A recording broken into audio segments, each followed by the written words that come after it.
Do you hear me now? Because I can pause the stream and redo it if need be. Oh. Oh, okay. Wow. Okay. I hate that I can't just do one audio stream. Fuck. Wow. So I was silent for that first bit. Ah, 0 days without a scuffed stream, huh? 0 days without a scuffed stream. Great. Let me just reintroduce myself.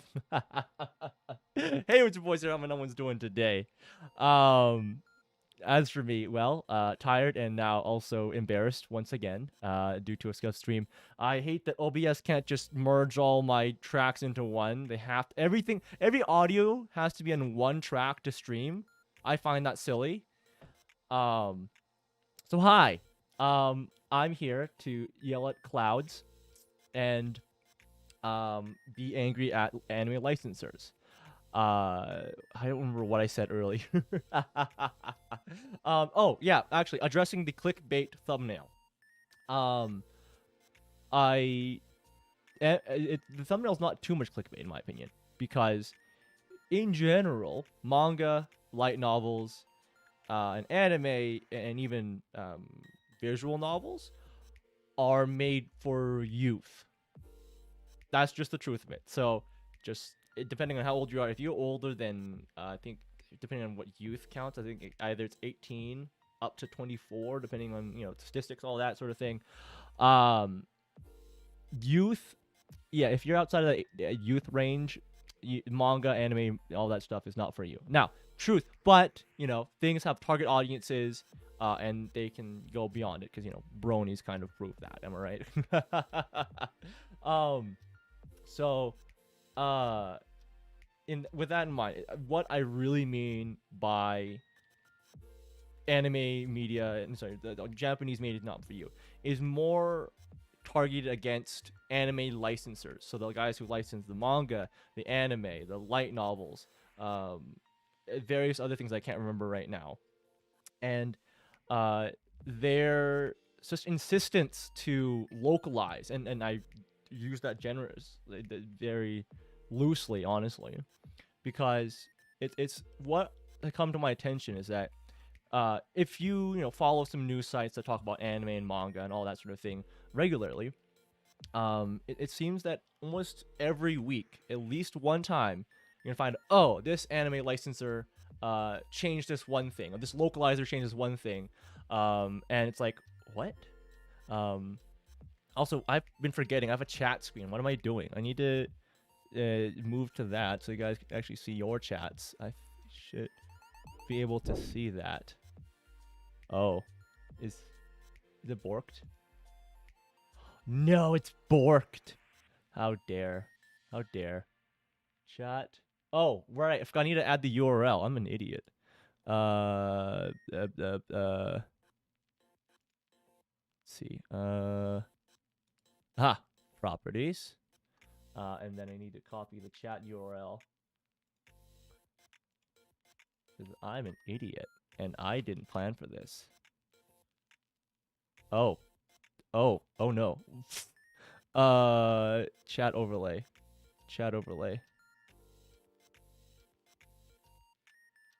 Chat. Okay, so I need to do that. God damn. Yeah, I'm in, see again, 0 days out of scuff stream, huh? Let's do that. Properties there, and then that one. There we go. There you go, chat. Right? There we go. Things work now. Fun. Don't worry about it. Don't worry about it. But yeah. What was I saying? Anime licensors, bad. Not made for you. Yeah, they're being caught a lot more often. Localizing things, and it's funny because if I think about it, right? If you really kind of think about localizing and the infamy that 4Kids had back in there, if you know what that channel is, it was an American, well, I think was or is, I'll say what. Let me just check my facts here just to be sure. 4Kids. Was okay. So was they are formerly a company. They were infamous in the early 2000s for licensing stuff and censoring it. And even I don't remember if it was them or not. Um, they were the ones that did the dub for someone did the dub for Pokemon and decided to localize and said, "Hey, Ash holding a very clear rice ball. I love jelly donuts." What? Right? So that was bad. I thought we moved past that. I thought, oh, we can localize it, and I don't know if everyone else is like this. I love to watch foreign media because it's different. Ooh, big idea, huh?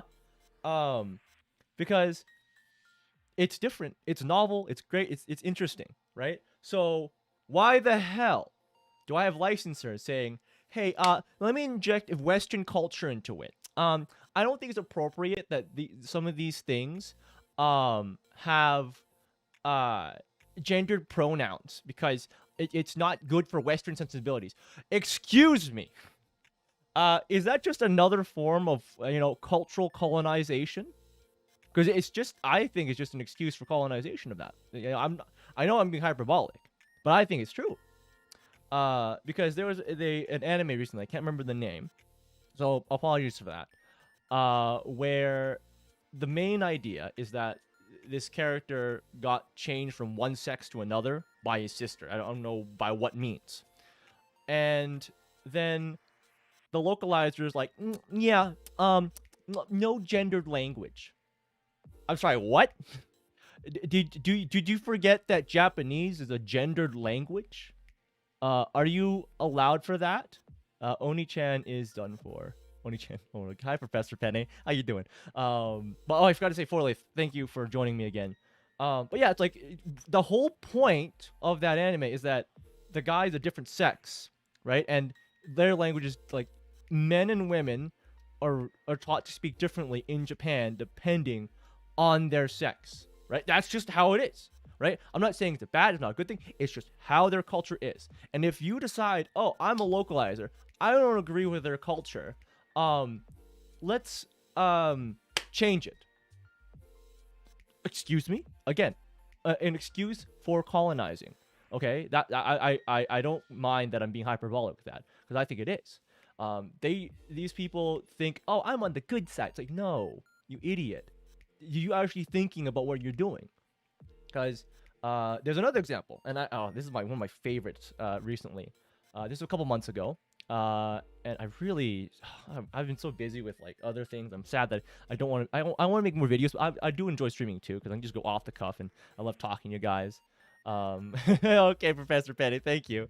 I appreciate your patronage as always. And so this was a couple months back, and I excuse me again, I don't remember the name of it. There was a light novel that was translated and localized by, I think they're called Seven Seas Entertainment. I wanted to make sure I got the name right. Seven Seas. Oh, it is called Seven Seas Entertainment. Huh. Yeah. Those guys are awful. So locals don't even call Oni-chan. It's on for Oni-chan. Oh, I forgot about that. I'll address that in a moment. So the whole point of this light novel was that there are two main characters, both guys, and one is a cross-dresser. In the infinite wisdom of this localizer, infinite wisdom indeed, they're like, huh, cross-dressing, just like trans people, right? I'm going to interview trans people to make sure I get a good, accurate story about trans people. Excuse me. Did you equate cross-dressing to being trans? They're not the same. They're not the same. And yet, I'm like, what? How did you... They're not the same. How did you equate the two? they went out of their way to brag. Oh, I talked to trans people. I made sure that I got their stories right, so I can translate this. And it's like, bruh, you've minimized both of those things by making them equal. Congratulations. Okay? Congratulations. Because now you've made the struggles of trans people, they're just like cross-dressers. They're just like cross-dressers. You know? You know? Oh my god, I hate that so much. Yeah, exactly. Cross-dressers still identify with their just born sex and gender. Okay? Trans people, right, have a bit of conflict.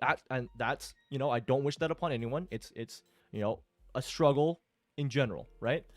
But like, oh man, to equate the two.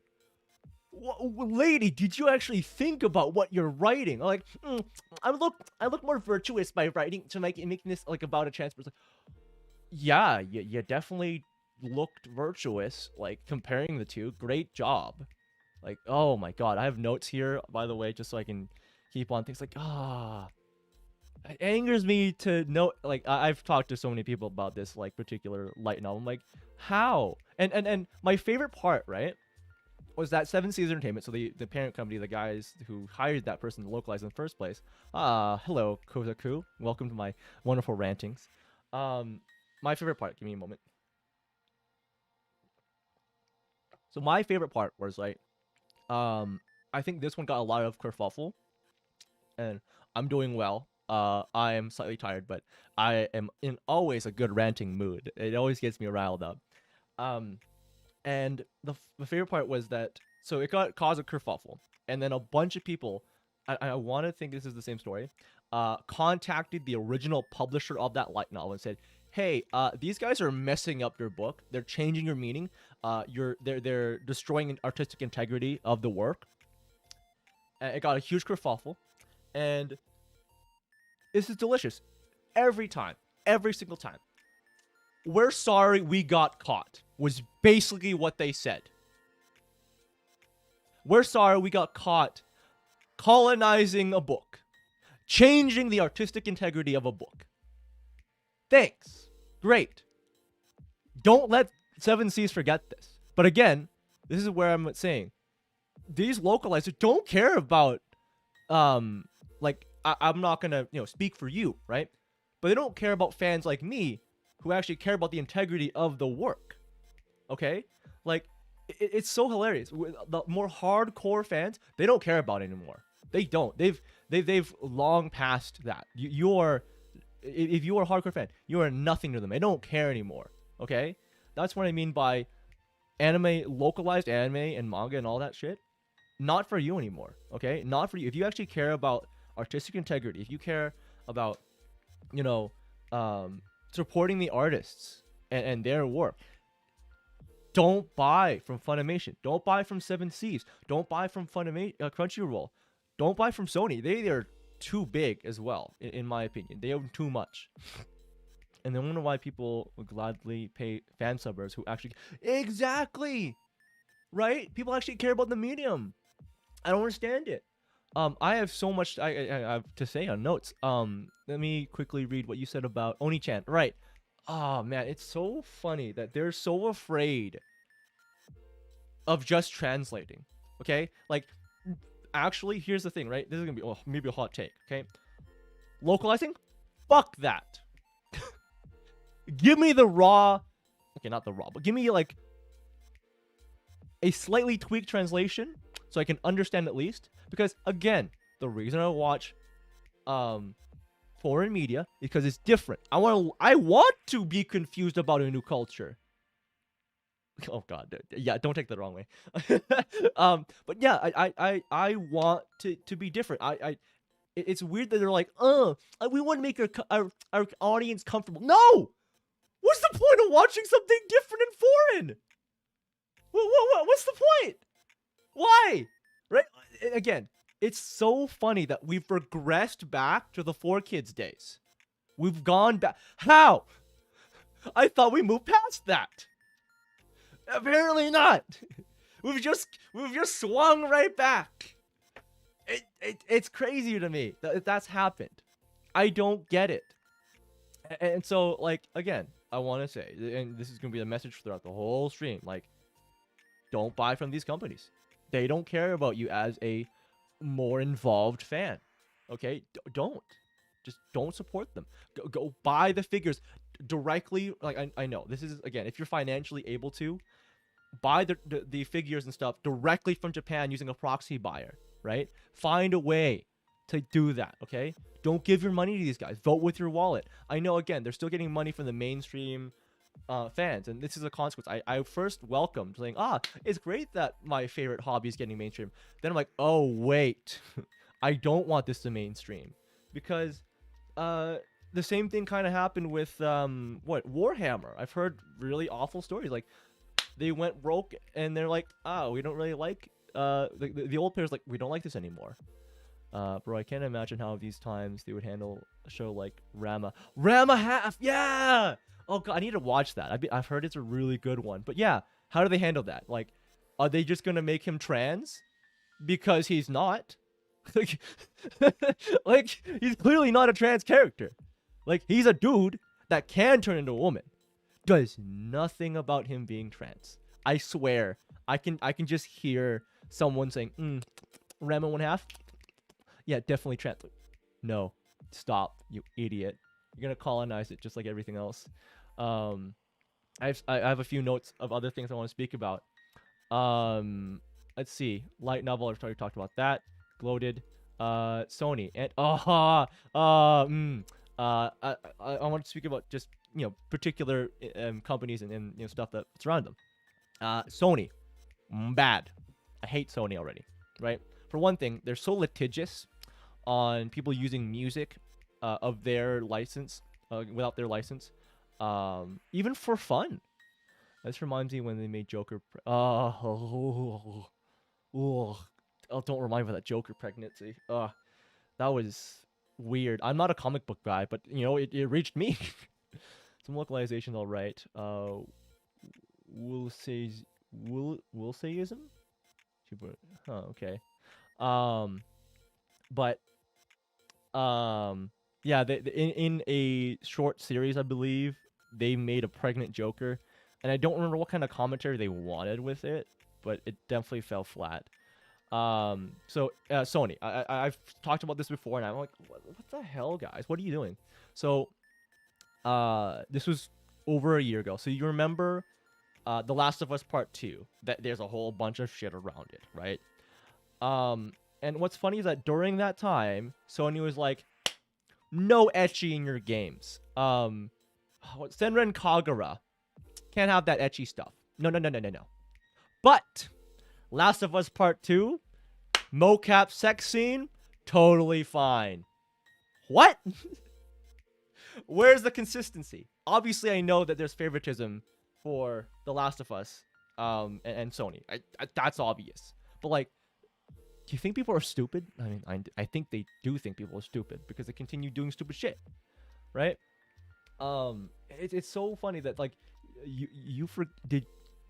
they forgot their identity. Sony forgot their identity as soon as they jumped over to having their headquarters in California.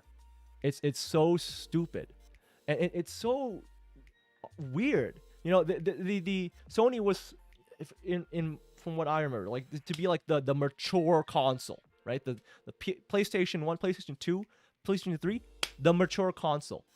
But then soon they're like, PS4, PS5, can't have that. We can't have ecchi though. But sex scene, totally fine, right? Like, it doesn't make sense to me. It's so stupid. Like, and going back a bit about their licensing in music, right? So within, again, this is wishy-washy legal stuff. So I'm not a lawyer. You remember that? Is, what's it again? Right. The guy made a parody video of, yeah, Switch is a more mature console now, right? There's some spicy stuff in there. What was I saying? Oh wow, I just lost my train of thought. Oh, parody, right? So a guy did a parody of Sword Art Online's opening, within Dark Souls, which was really cool. It was funny to see, and Sony's like, not fair use. It was literally a parody. And this also, as you already know, the copyright system for YouTube, broken. Stupid. Right? They left no way for the guy to actually try to contact Sony to be like, hey, this is a parody. And, this was kind of wrong for you to strike it. But here's the other thing, right? All of these companies make it very, very, very difficult to try to contact their legal department or whatever department you need to contact them about licensing, all that sort of thing, so that you give up. They do that on purpose. It's silly. I really hate it. It's just like, Sony, you fucks. Your backbone was built. Your backbone. Your base was built on the media company that is Japanese media, and you're like, Western media better. Apparently, they don't notice that manga is doing really well versus Western comics. They don't notice. Well, I know they notice, but it's just funny just to say they don't notice, because I like to think they're dumb. They don't notice that animation, like Japanese anime, is doing better than a lot of Western animation. And speaking of Sony, let's speak about their subsidiaries, right? Funimation. I hate Funimation, as you already know. Funimation, they have such an ass home release model. I work at Best Buy. Oh no, I doxed myself. And when we used to sell much more variety of DVDs and Blu-rays, we sold anime stuff as well. Yeah, it's absolutely dominating because I'm tired of having garbage like Velma cartoon. Oh yeah. People don't want to be lectured. They just want entertainment, right? So we used to sell a lot more Blu-rays and DVDs, and includes anime stuff. And sadly, we don't have them on shelves. I don't get a discount on them anymore. Sad face. And you guys have already known, and I hate seeing it. When My Hero was coming out, they released the Blu-ray. Season 2, Part 1. Season 2, Part 2. Season 2, Complete Collection. Because they're... I know they're a company. I know they want to make money. But their level of greed is way higher than like, it's... Oh! Like, again, I respect... I've said this before. I respect the hustle. But it's about the actual quality of the hustle. I'm like, not good. Hex Girls. I don't know much about Hex Girls. Naruto 16, 1 out of 3. Oh man, Pan, you're making me feel old. Holy shit. Hex Girls. Oh, I've heard of Hex Girls. Okay. Interesting. So I believe they're in the same universe as Scooby-Doo. Wow. Yeah. 10 out of 10. Yeah, I think we're about the same age, Pan. We know the old YouTube, looking for an episode part 1. There's no part 2. You only got part 3. I remember watching Digimon that way. Or rewatching it, but so another thing that I want to talk about, like their corporate greed, right? Another example of it. Have you guys heard of a little animation called Interspecies Reviewers? Spicy stuff. What I found really funny about that, is that Funimation bought the rights to that. 4-leaf. It was the way. It was the time. Yes, Interspecies Reviewers was a very adult animation. I haven't yet to finish it, but what I find funny is that they bought the rights to it. A few episodes in, they're like, oh shit, wait, this is adult content. We can't have it, right? Because of the corporate greed, they didn't review it. Ironically, they didn't look into the content to say, is this appropriate? Should we buy the rights to it? And then release it. No, their greed is like, let's buy the license. People will watch it. Oh shit, this is not appropriate. Right? That's part of the greed. And then they left no way of watching it legally. No way of watching it legally. Like, it's so funny to me. Like, multi-million-dollar company cannot review if they should license something or not. What the fuck? Right? Oh my god, I hate it. It's funny. So again, they left no way to legally watch it. Like, well, cool. Thanks. Thanks, funny. Thanks.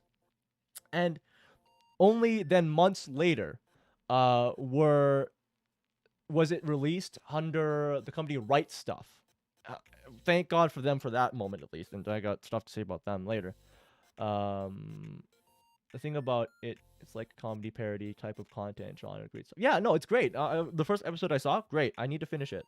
But it's just funny that happened, right? Like, the corporate greed just got to their heads and like, that's good enough, right? Like, I know I'm judging a company on like their small mistakes and their things, but like, I don't know, what are people paying for then? What quality are they paying for if they're subscribing to Funimation, right?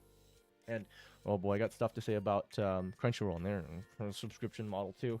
But yeah, Right Stuff. What's really funny about them is then I think it's been a while now, but they got bought up by Crunchyroll, essentially by Sony. And it's just funny to me because like they had adult toys. Yeah, okay, let's say they had adult toys. They had adult themed content on that website, and like, we need to move everything over to a new site now. It's like, wait a minute, what? Why don't you just keep the Safe for Work stuff on Crunchyroll store, and then just have Right Stuff keep the adult stuff? Or I've seen websites have toggles where they can toggle on and off the adult content or not. It's like, why do you have to move everything over? It was so weird. Being a proud landlocked pirate, I don't understand why Crunchyroll exists. Oh yeah, I have a lot to say about Crunchyroll.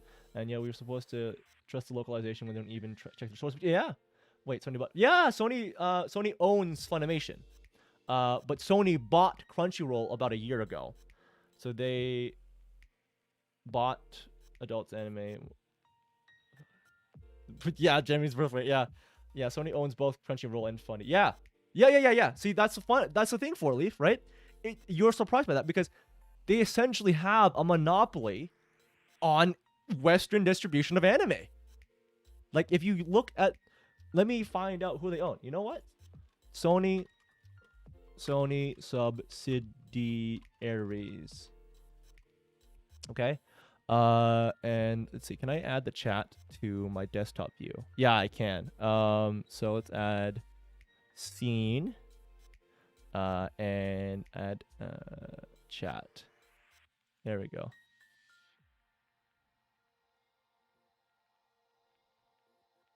Right there. Okay. So I'm gonna switch over to the desktop view with my webcam here. So let's look at assets owned by Sony. Wikipedia, trusted source, right? Their umbrella is gigantic. Okay, remember that they're an entertainment company. They also own music stuff. I did mention that before. Semiconductors, pictures, entertainment. Japan, the Animax, Madhouse, no, don't care about that. Sony, Crunchyroll LLC, Madman Anime. They control a lot of the stuff in the European market too. Right Stuff, as we already just mentioned. Let's see. AXN, Sony Circle. Yeah, no, they own a lot. Basically, they own all the Aniplex. See, Aniplex. Right? A1 Pictures, Cloverworks. Like seriously, they own too much of the anime industry. Like in the East, no, right? Back on Japanese soil. Oh, hi, Other Guts. Welcome to the stream. I'm ranting about anime stuff, as you can tell, and you know, corpos basically, right? Big companies. Yeah, they own a lot. It's scary, right? Like that's why I'm so concerned about Sony, in their space with anime. Monopoly, I wonder what races own Pan. Pan. Pan. Don't get silly with me now. We're not doing too silly now. Got a money bank of anime industry like Scrooge McDuck is a gold pan. We'll discuss that later, okay, my man. This is not the space to do that. But yeah, like that they own a scary amount of the anime industry. Yeah. So like honestly, try to inform your friends about this. This is not a good thing for the industry. Like monopoly is not never a good thing. Never, never, ever. Right? So, yeah, they own Right Stuff now, and it's weird that they had to move to a different site altogether. Let me quickly write something down because I want to speak about it later. Was it Kiss anime, Kiss manga, shut down. Yeah, I'll speak about that later. Don't worry. I thought there was Kiss anime, Kiss manga, or one other group. Yeah, I know, classic, right? Right? So they when they so let's move on to Crunchyroll. What they no own anime next? No, they won't own K. Actually, not out of the realm of possibility. I wonder of K-pop. Let's move on to Crunchyroll, right? Well, not okay. Let's one last thing I want to actually touch on about Funimation. It's funny to me that they also, if you know, they changed a line in Dragon Maid dub to be more like misogyny is bad. And I'm like, what? And that original context was just like, I just felt tired of wearing that. It's like those are two different messages. Yeah, Funimation.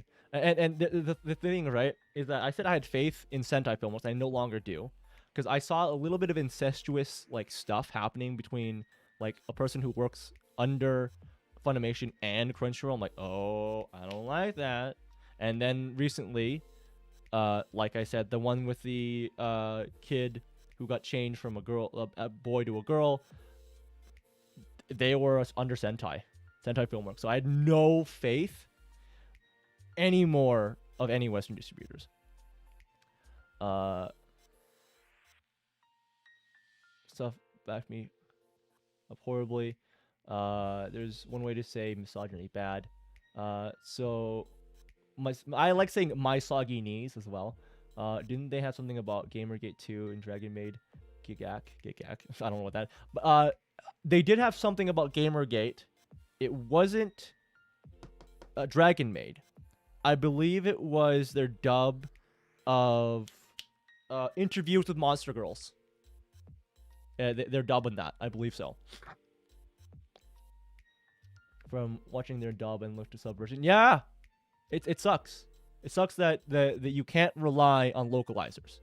Right? Like, Guts, I'm sorry. That's how the state of things there. Please don't isn't real. When I'm watching cringing. So Forleaf, what do you mean by what isn't real? I can address that in a moment. English dub is yeah, it's sad. But I'd say the only reason why English dub exists is for the non-hardcore fans, the more mainstream fans, right? That's the only thing Gamergate mentioned. Yeah, no, it's real. I swear it's real. Look. Let me see if I can. No, I don't want to play that. I don't want to be hit by copyright. Fuck. But no, I'm serious. Go on your own time. Look up. I think again. I believe it is Interview with Monster Girls, and Gamergate mention. It's there. I guarantee you. Like that. I'm not. I don't want to lie to you. Okay. I try to be truthful, and I can't hide the fact. It happened. I mean, the dubs are good if they're not letting certain things bleed in, such as bad translation and zero politics. Yeah, like I'm okay with if they bring in Japanese politics, because again, it's part of that artistic integrity, right? It's fine, whatever. But it's when you bring in Western politics, and like, no, I don't care about that. I again am consuming it for the Eastern context. Don't give me any Western shit, right? Dragon Maid dub, whatever came after that. English. My firstborn. English dub. Old man was yeah. So yeah. Funimation, if you can say, it's pretty bad. The Gamergate thing. Oh, I swear, I maybe it's not Monster Girls, but say Gamergate anime mention.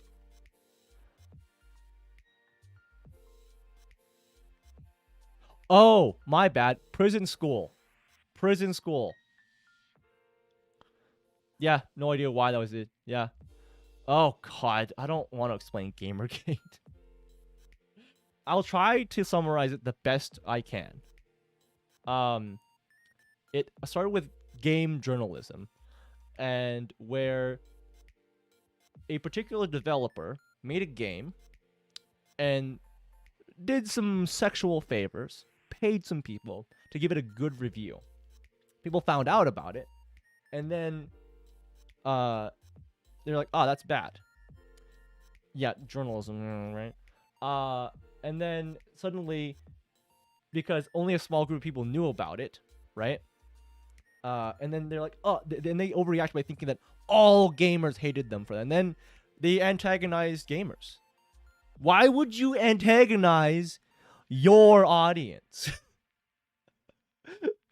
Samurai Pizza Cats. Oh, I've heard about that. I need to watch that eventually. That's another one. Which reminds me, I want to say, I'm going to flex and say that I do have a copy of the Ghost Stories Blu-ray. Mwah, masterpiece. I've been meaning to rewatch it more and more, each time. So, Crunchyroll.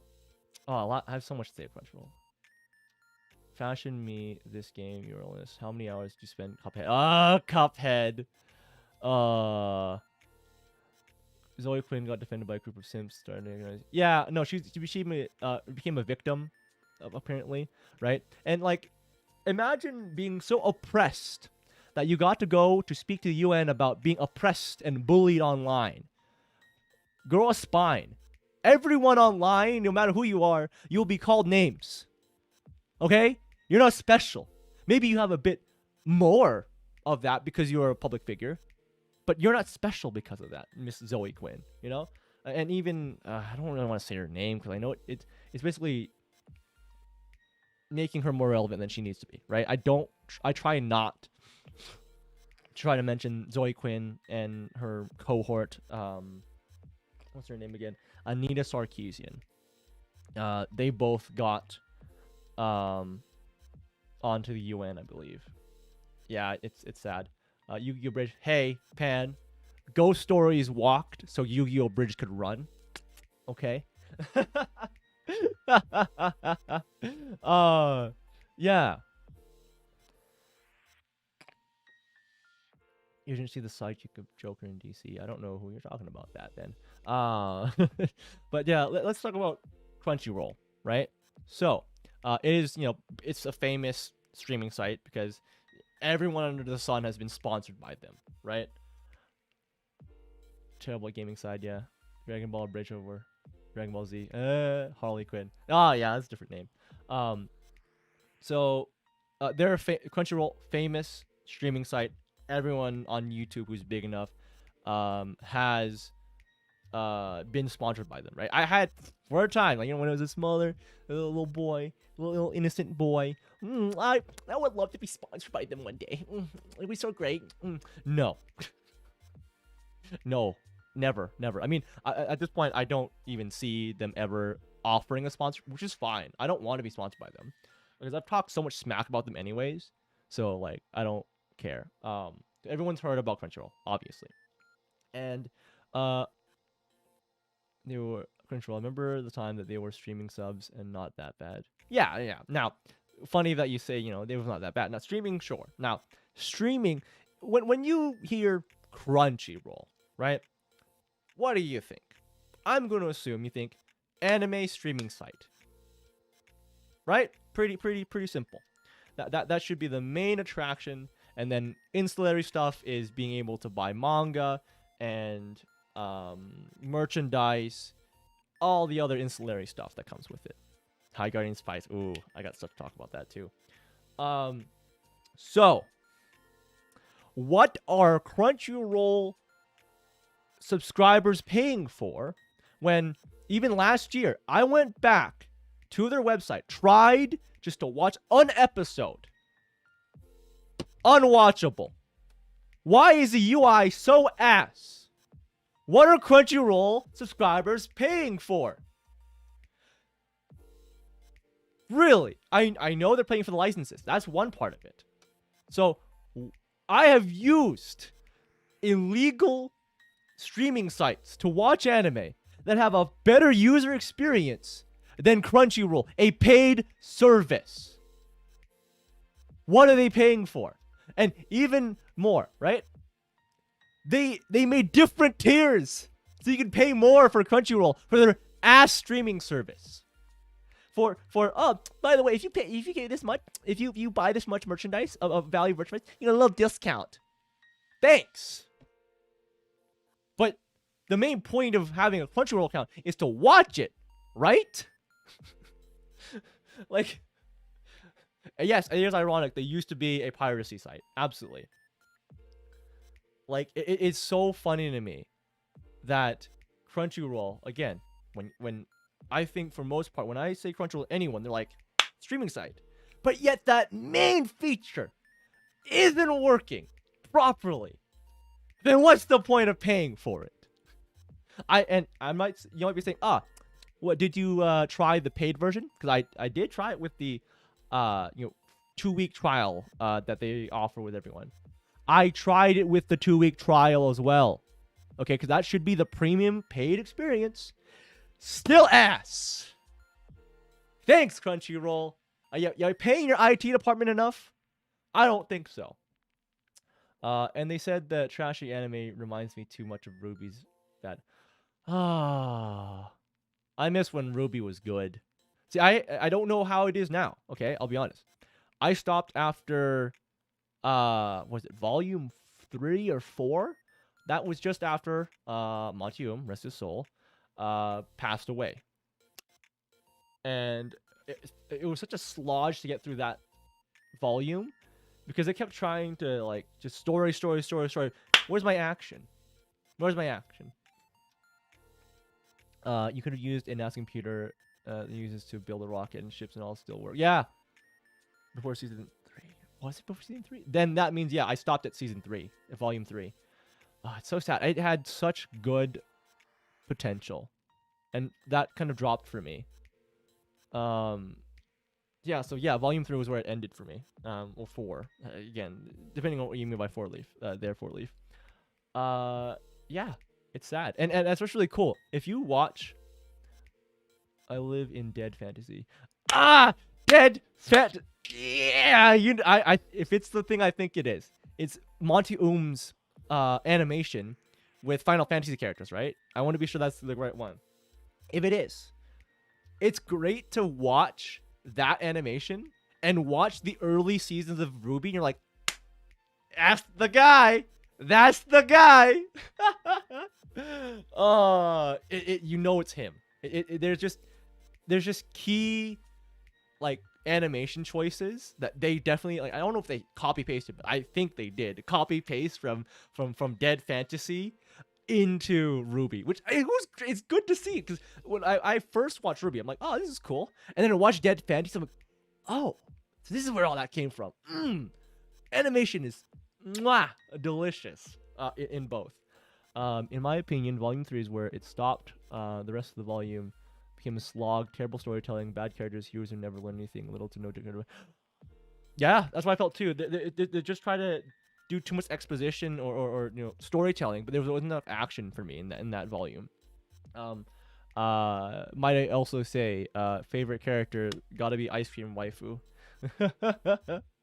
Minecraft animation on YouTube over anime. Oof. I would watch a new iteration of Ruby if it looked like X-Arm. X-Arm. I'm gonna remind myself what X-Arm looks like. X-Arm.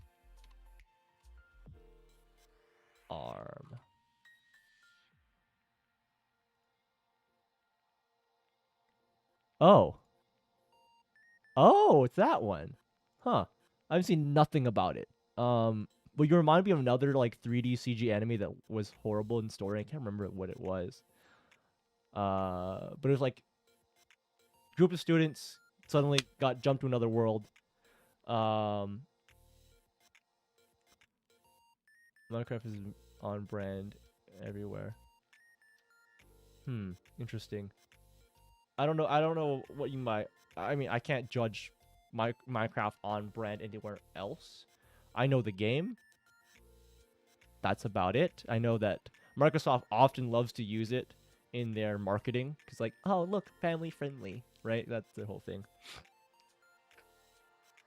Nowadays, anime fix. I use Muse Asia on YouTube. The anime that's great deal. I have translation to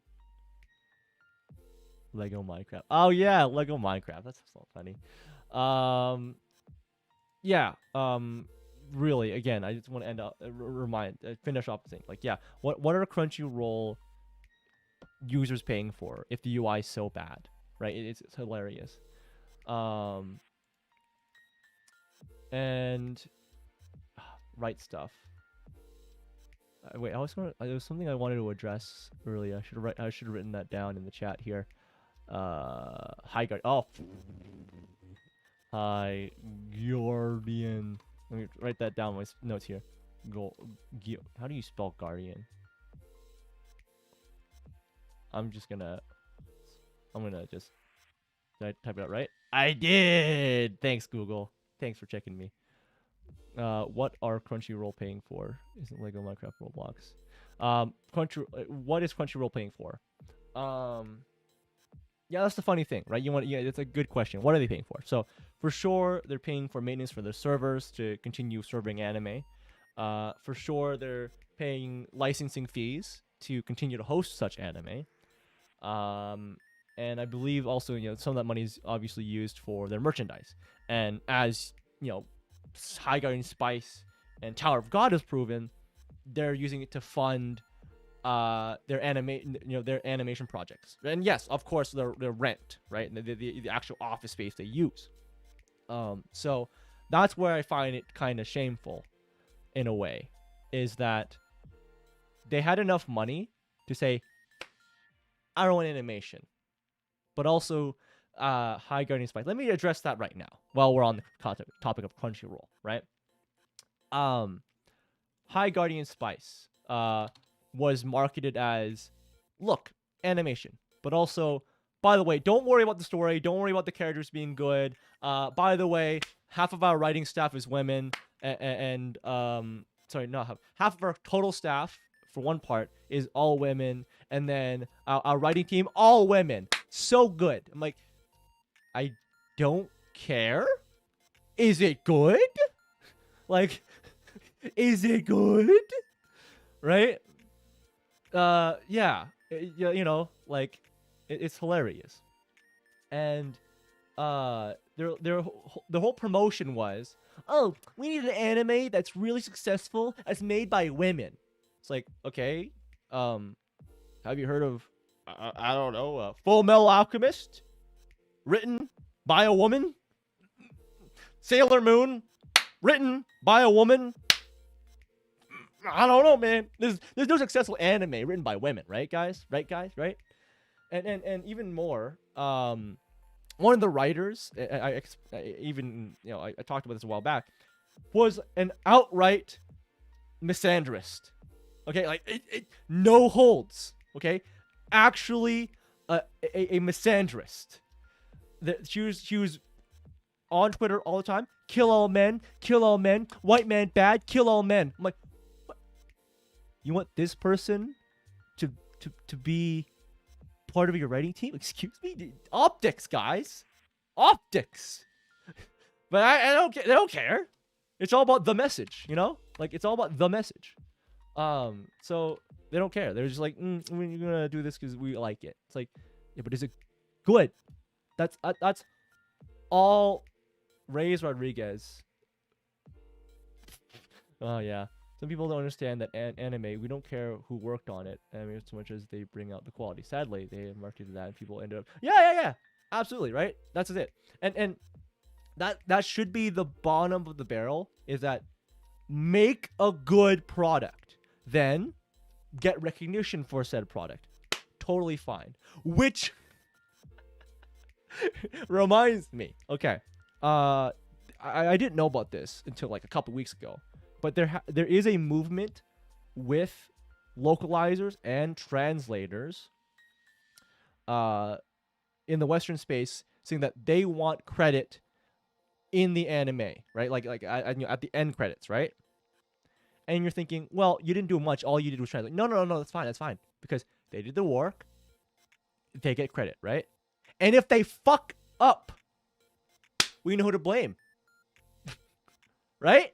You see what I am 100% for localizers to be in credits. Okay? Because again, if they fuck up, we know who to look at. Right? And I know it's sad to see that a lot of people fuck up and get promoted. So I am okay, again, with these guys getting their credits. I've seen panels at AnyFest, strong female characters and where to find them. Oh God, yeah. Even in my local anime conventions, God, okay. So local anime convention. I'm just gonna say their name because I want to shame them. Okay, I don't care how they look at me as a person because they probably don't watch me. If they do, hi.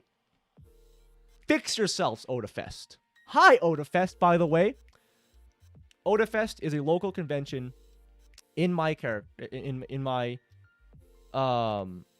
city, right? And they've basically gone woke. They're sponsored by Crunchyroll. I remember seeing a panel like gender and anime. I'm like, why do I care? Is the character good? Like, how to cosplay while being trans? How to all these other things. Like, I don't care. This is about Japanese animation and media, right? Right? Animation, media, culture. What's this Western culture coming in for? Huh? And recently, you know what? Let me pull up their Facebook page because I am still in it. And I love it. Otafest. They made an announcement of a guest. And I'm like, who? Oh, wow, it's the first one. Oh, okay. I want to read through the comments later on. Yeah, okay. So, I'm going to switch over to the so yeah, let me just quickly read this one. That's cool, right? To me. So transition. Bam. So, as you can see here, they announced, hey, look, we have Dave Rogers. Because you know Deja Vu? That's the guy. Really cool he's coming. Too bad I'm not going. I don't know who Digital Planet is. Pretty sure he's a cool dude too. Now, let me scroll up to their guest announcement. Let me read what he said. This level of EDC, something I've never seen in my entire life. It made me wonder, base economics, you can't make money, you can't make the good call. That's just it. I'm so confused. Right? They don't. It's like, do you care about making money? Make a good product. Right? So let me scroll up here. So they announced Larissa Crawford, future Ancestors industry guest. Industry of what? Like industry in anime? Who? You look up her name. No relation to anime, manga, light novels, anything with Japanese media. Literally who? Okay? Literally who? And you read this. We are thrilled to announce that Larissa Crawford will be joining us as a guest speaker at Otafest 23. Larissa is a published Indigenous anti-racism and climate justice researcher, policy advisor, and restorative circle keeper with 14 years experience. Wow, what a mouthful. What a jerk off. She is also a proud Métis and Jamaican descendant and mother to her daughter, Zaira. Larissa is the owner of Future Ancestor Services, an indigenous, black-owned, youth-led professional services and social enterprise that advances climate justice and systematic barrier removal with lenses of anti-racism and ancestral accountability. Oh my god, I can't remember. Oh, I forgot that said that. In recognition with her work, Larissa has received numerous awards and honors, including York University One to Watch Alumni Award, and being named in Canada's 20 creators who will shape the next 20 years of the culture. Don't miss the opportunity to hear the inspiring leader and learn about her experiences. What does this have to do with Japanese culture and entertainment? Tell me where. Tell me where. Like, really. Tell me where. Odafest, fix yourselves. Okay, I don't. They won't. They won't. Okay, they will not. I know that. No, she won't talk about in anime. No, she's just gonna talk about inclusion of black people and inclusion of all these other things that have nothing to do with anime and all that stuff. Okay, honestly, I'll bet money on that. Okay, and I love the comments. Okay, because we'll scroll down. Let me read a lot of this. Okay, so Bayfar, right? Admin. He's an executive at Odafest. Okay. Emily asks, I'm a bit confused by this announcement. What's your connection with anime and Japan culture? Diversity and equality and inclusion are related in every culture. Doesn't explain anything. I agree with him. As a long-time Odafest guest, I can say I look at a variety of guests in the anime, gaming, and Japanese community. Odafest to me is a place where people immersed in a particular type of fandom. Japan, anime, and related content. Her lectures will be better suited for a venue when they receive due attention and not be relegated to tokenism at a fun, Japanese culture-based event. If we want to tackle more serious issues, it'd be interesting to hear about the anu culture, the treatment of women in anime, or casual xenophobia in manga. Okay, I don't agree with this part down here. But the pop portion? Yeah. Why is she there? I agree with Lee Min here, right? Yeah, but the same could not apply. Imagine an Indigenous festival with anime culture guest. That would be hella inappropriate. Bayfar. Then it's a good thing we're not that. What? I don't think so. Each tradition to be keep away from each other. Hard disagree. Good job shoving your idea down everyone's throat when you're trying to enjoy their culture. There should be some separation, but yet they're like, we want that what's the word I'm looking for? I forget that really awful like cultural word people like using to interconnect things. Never mind that. But yeah, I don't get it. I don't plan on attending Odafest because of this kind of thing. They keep pushing. It's angering. I just want my Japanese, culture and media, and they're pulling this in. Are they not making enough money?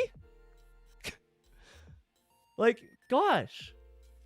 Let me calm down and read your chats. Damn, bro. The only non-enemy thing is Dark Souls and Night Horse and fencing. She talks about anime making realistic night fights. Okay. What is wrong with... Yeah, what is wrong with these people? Honestly, right? And when say it's a bad idea, they get canceled. Yes! Right? I'm not afraid. I'm not afraid.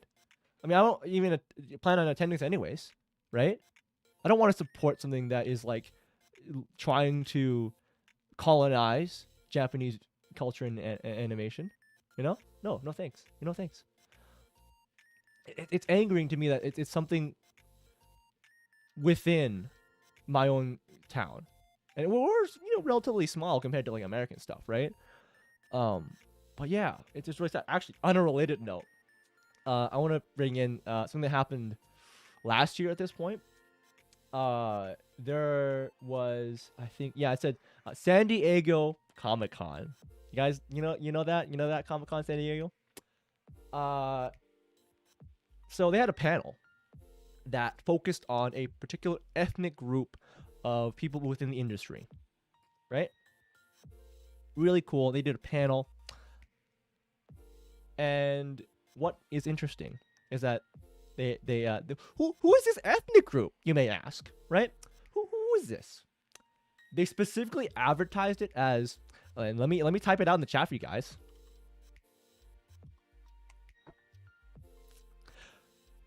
Philippine X. What?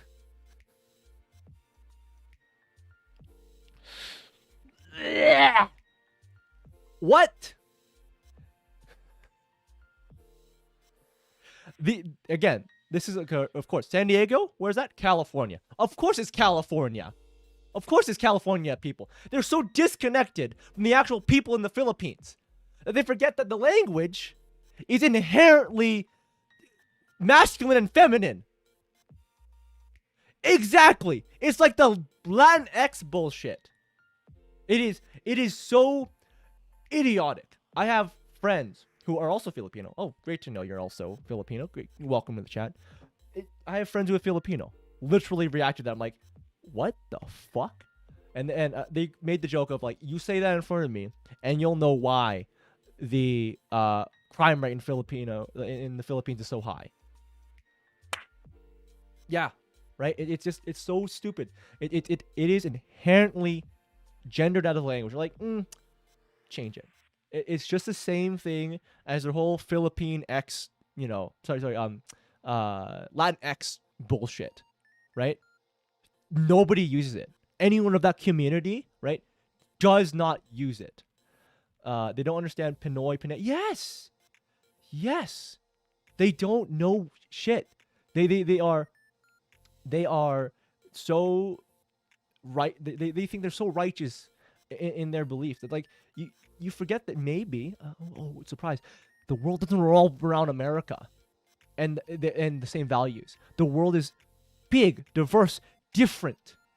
They keep they all love to promote diversity and cultural differences, and yet they colonize at the first chance. Philippine X, prime example. Okay, it's so stupid. I'd be more offended if you call me Philippine X because you think that I'm going to be yes. Okay, it's just hilarious. They want to change other cultures to fit their comfort. It's hilarious, right? They really are so ignorant about remembering that other cultures exist. We talk how we want, or you're a bigot, but we love it. Yes. I'm sorry for a Filipino person who felt. Yes, I feel sorry for anyone called that. But I'm willing to bet that anyone on the panel was generally agreed with that stupid agenda. Like, it's so silly. Philippine X, just a stupid thing. Absolutely horrible. And let me move on to speaking about Sentai Filmworks, right? I said earlier that they were the only. Let me write it down a word before I forget it. Okay. Crunchyroll and Funimation were off the table for me for people I want to support. And then Sentai Film was the only one that actually I saw that did, decent subs, and even the dubs, just like straight translation, easy peasy. I hate when people do make something they want to push the agenda onto other people. Does Filipino have a language X in the alphabet? Yeah, see, that's the thing, right? The same thing with Latin X, right? An actual Latino person is unable to actually say Latin X. Is it Latinx? Like, it just sounds so awful. Latinx? Is that right? Latinx? They can't. An actual Spanish-speaking person cannot say it. Philippine X is, I wouldn't say racist, but it's definitely problematic. Like I hate the word problematic has its use. However, it's just overuse in the wrong context as just maybe hate the word. It can work as a word. It just I've just become conditioned to hate the word problematic.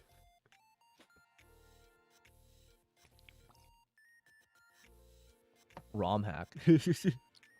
So yeah, Sentai Filmworks was the only one left that I had some faith in. But then I realized, oh, there's actually some like incestuous nature. That's where I was looking for earlier, between all of the licensing companies, right?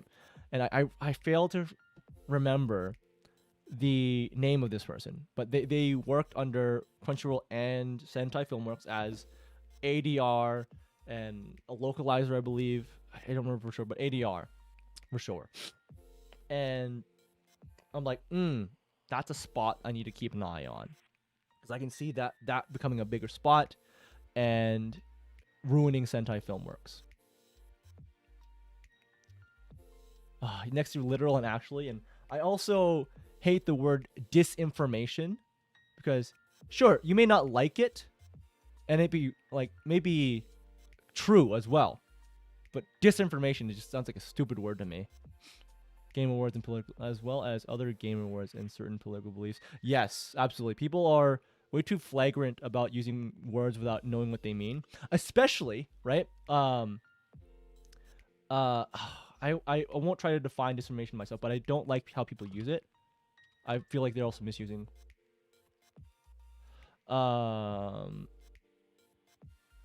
Misuse words. One of my least favorite words that people use is misogynist.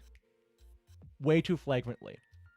They don't understand what that word means. They just say you say something negative about like maybe women, right? And you're misogynist. It's like, whoa. Do you even know what that means? Misogynist is the hatred and contempt of women. Just like misandry is the hate and contempt of men, right? That writer from High Garden Spice I mentioned earlier, absolutely a misandrist. She outright says, kill all men. Right? Like, if you keep using these extreme words, they're actually serious accusations, right? If you keep using these, they lose all meaning. What's the point of them then? Right? What's the point of them? So disinformation. So for Merriam-Webster, it says, false information deliberately and often covertly spread as by the planting of rumors in order to influence public opinion or obscure the truth. Most people use the word disinformation to refer to information they don't like. That's not how you should use it then. Again, another flagrant use of words that people don't know what they mean. They downplay actual issues. They use just the word pedo. I wonder what people suffer from actual sex. I feel sorry for people who actually suffer from actual sexism. Word pedo. Oh my god. The word pedo is used so flagrantly. Even it refers to people who just like fictional characters. And lolicon and pedo, not equal. And yet people try to equate the things. Like, no. One definitely refers to fictional characters in the context of the anime community in the West. Okay? Nobody, as a manga anime fan, whatever, uses the word lolly and lolicon in the same context as people in Japan use it. The God Emperor name, God Emperor game is a true name. Fake news. They'd be disregarded in time because they keep flagrantly using words they don't understand. Yeah. Basically, the truth hurts. Soft egos. Yes, soft egos. Absolutely. Totally. Yeah. It's hilarious that people use words they don't understand. It's really funny. So Sentai Filmworks, like I said, there's some incestuous nature, all that sort of stuff. I'll actually move on that way. Let me read your chats here. It's funny to see YouTubers admit to being shoto and lolicons. Sad part about being equate lolly to pedo tend to be the worst pedos. Yes, guts. It's been delicious. A friend of mine actually sent me a link a while back, actually just a few days ago, about it was a list of people on Twitter who were like adamant about like lolly's bad. turns out they're like outright pedos, like actually a pedo. It's like, does that feel like projection to you? You know? Guts. They constantly get busted with their Twitter. Like, yeah. Absolutely, yeah. It's funny. Yeah, it's so funny to see that. Again, it's the whole thing of them projecting, right? It's the male feminist mentality. Okay, because if they're a hard male feminist, usually they got some dirt skeletons in their closet that are really bad. And I agree with one YouTube commentator. I love him. What Romanian TV or Lack of Entertainment? That's his two names, I believe he goes under. Is that a little bit of dirt is fine? And that's I think a European, an East European philosophy, right? A little bit of dirt is fine, but a little bit, not I'm a pedo and let me project on others that they're pedos. Oh, Nanners, huh? It's a slightly different topic, I guess. But I did address it in like another stream and even like clip. Basically, lolly bait and then also turning back on your fans. Yeah, nice job. More like trying to cover the F up just so they can keep doing the very disgusting hobby. Yeah. It is. Again, it's the whole virtue signaling. It's the whole projection, right? Husky male feminist. Bill Burr did a hilarious bit about this type. Yeah. And they would why men hate. And they wonder why men hates fem movement. Yes. Yeah. East Europe. Yeah. Pan, you know East Europe. I know. Shut up. You're so proud of your East Europe. But no. I believe that's definitely an East European saying.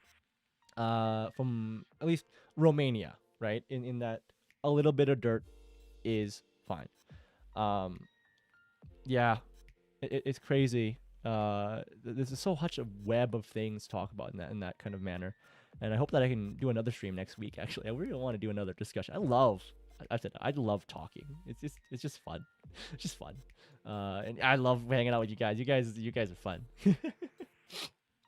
So back to Sentai Filmworks, right? They had a subsidiary of High Dive as well. They're a streaming service that was kind of an equal to, an answer to Crunchyroll and Funimation streaming stuff.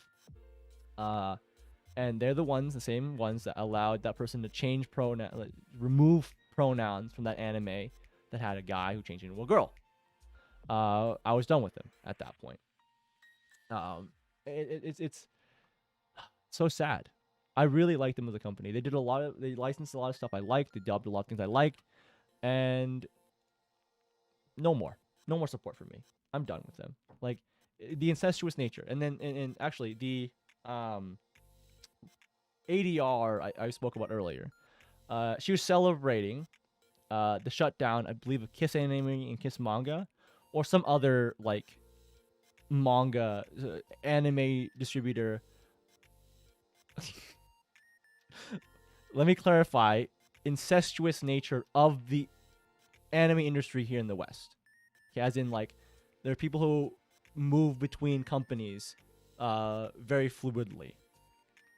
So this person, I can't remember what they're a localizer, I believe. They're an ADR for Crunchyroll or Funimation or Sentai Filmworks, right? I don't remember for sure, but they were celebrating the 10 more. Yeah, it's great. I'm happy for the fans that they keep pushing the alternative ways to watch anime. And so this individual, they celebrated the shutdown either of that or horrible subs, I believe. And J. I don't think I know the word, but I'll just call it.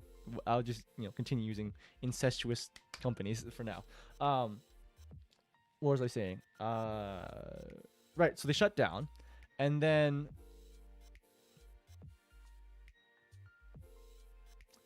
Pan is the center. Is there just 3 letters to this?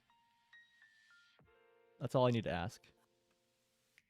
Is there only 3 letters in this?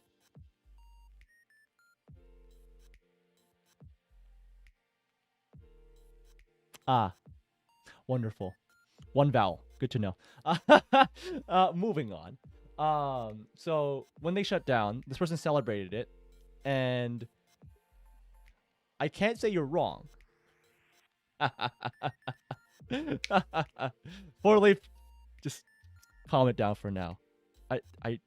We don't need YouTube to get onto my case right now about that. Don't worry about it. Don't worry about it.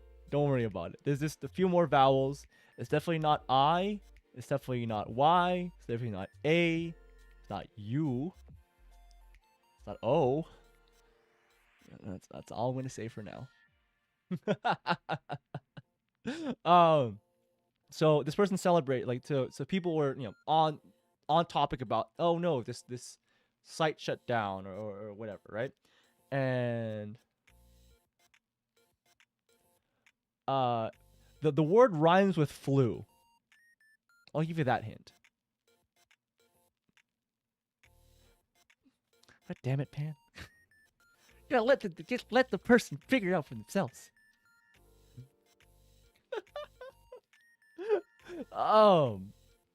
Anyways, where was I going? Right. So people were talking about it on Twitter, all of that stuff, and then she went out of her way to write, like, in her notepad app, whatever it was, like a response to a bunch of people's like concerns about Jaws. I need to watch Jaws. I actually haven't watched it. And she made a response to everyone's concerns when these sites went down. One of these sites went down. And there's a few key ones that I really remember each time I think about it. And she's like, so one concern was like, well, now I'm going to have a harder time to get it. And she's like, if you can't watch it, it was not made for you to watch. Oh, wow, thanks. Another argument. Well, it's hard to find that thing in my country, or hard to acquire. Well, that's too bad. What? People want transliteration. Well, translating is not transliteration. We have to localize it. We have to. Shut up. Goddamn. Like, I hate the fact that she said, oh, if you can't have access to it, you're not allowed to watch it anyway. It's like, what the fuck? If I want to watch it, I want to watch it. And I want to remember what was the other one. Let's see. She talked about that. Access to things. She argued about supporting localized or whatever. If you keep changing shit, why would I want to? I don't trust you. And the worst thing that I hate that she said, right? So, lose business for the lack of income. Yeah, they should, but too bad. She's still working, right? I'm pretty sure she's still working in the anime industry. The last thing that I hate. Okay, so people said, she said support people, blah, blah, and she's like, oh, but it's only $5 a month, or whatever amount subscription a month to pay the thing. Lady, she was poor shaming people for not being able to subscribe to things. You don't know people's financial situations. And you're like, what's only this much money? Shut up. $5 could be a lot for someone. And you're like, it's only $5. She sounded exactly like that streamer's like, it's only $5. I give you free content. It's only $5. Ugh! It angers me to no end that they're like, it's only this amount of money. Shut up, you privileged piece of shit. Okay? Like, you on your little, golden throne. Oh, it's only $5. Like, I can go on and on about how I hate when people say it's only $5. Sympathize with people, god damn it. Like, if they can't buy it, they're not gonna buy it anyways, right? I agree with Gabe Newell, and I believe this is something he has said before. That piracy is an access issue. It is. Okay? I admit, I have definitely pirated anime in the past. Due to YouTube guidelines, I cannot condone it. but I have pirated stuff in the past because I didn't have money. I was a young boy, a young lad who had no job, no money. How am I gonna subscribe to things? No credit card. How do I subscribe to things? Right? And this is where the funny thing is, right? The anime industry is targeted towards young people, right? That includes youth, and then adults actually have the money. So who is your paying customer? Oh yeah, the man children. Maybe respect them a bit. Maybe let them pirate that stuff, and if they like it, have enough money, they can buy it. Because that's how I like to do it, okay? That's how I like to do it before, where I like the thing, I'll buy the game. I, at one point, pirated the game. I can't remember the name now. It's a wonderful indie game. I can't remember the name. Let me launch Steam. Let me find out that name because I enjoyed it. Let me launch Steam for that. How could East Europe exist with no piracy? Yeah, Steam. Now that I have money and the way this goes out, I doubt. Oh, yes, exactly. Right now that you have the means, you're the one that can give it to them. But it's so funny. Yes, I'm sorry. I do admit that was bad for me to pirate indie game, right? But a friend of mine had a copy, and he's like, "Hey, have this." I bought it. Okay, I bought the premium version too. Okay, with like the whole game, the bonus soundtrack.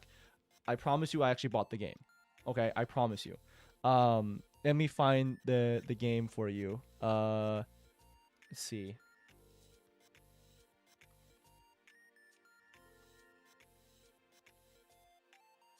Let's see. One Shot. Oh, if you haven't played it, don't look anything up about it. Play it. Worth your money. Worth your money. Okay? I love it. It's such a great game. I refuse to give a penny that people... Yes, mistreated. I don't... Yeah, I don't want... One Shot, beautiful game. Just... Mwah, okay? Like, I bought it because they deserve it. It is perfect. Okay? Pan, please don't. It's actually a game that you have to go blind to get the best experience. Like, I guarantee you it will be a good game. I guarantee you.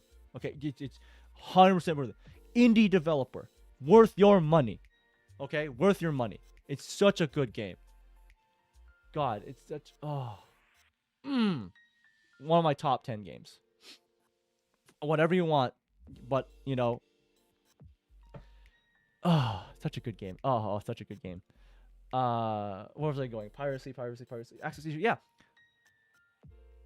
It's so funny to me to see so many industries in entertainment in the West. You're like, don't like it, don't watch it, and then when they don't make enough money, surprise Pikachu.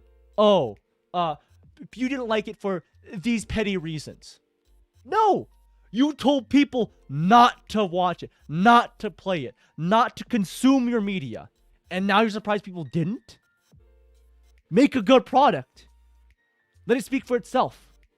Don't attack your fans. Don't attack the people that are going to be paying your paychecks at the end of the day. Why? Doesn't make sense to me. I'll go in blind like a visual novel first one. Then. Yes, Professor. Do it. Do it. I heard of it. People say it's underrated. Oh, yeah. Definitely underrated. So good. It just doesn't... It's so... I don't get that mindset that they attack their fans and then expect people to actually watch it. Because the audience that they think they're pandering to, the really, you know, vocal people who say, I want diversity in my games. Oh, I want this in my game. I want this in my games. They're like less than 1% of the actual audience. And yet they try to pander to them. The people who probably won't buy their product anyways. Good product development. No. Oh, God. Yeah, that's the thing. Like, Disney Star Wars. Another prime example of this, like, don't like it, don't watch, failed product. was the Ghostbusters reboot. Remember that? The director outright said, you don't like it? You're a misogynist. Don't watch it then. Movie bombed. Still blamed everyone anyways. The hell?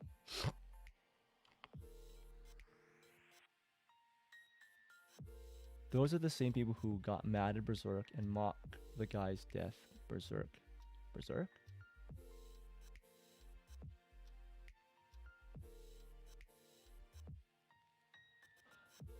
Oh, you mean the author of Berserk?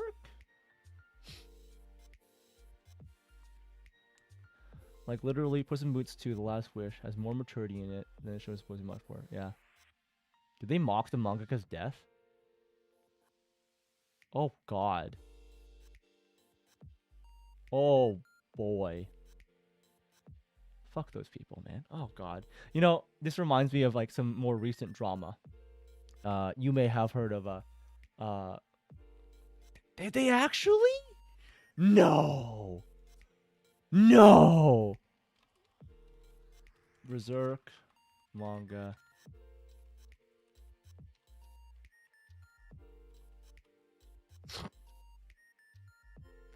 Hello, Mr. Isekai. Hey, welcome. I recognize you from my comments.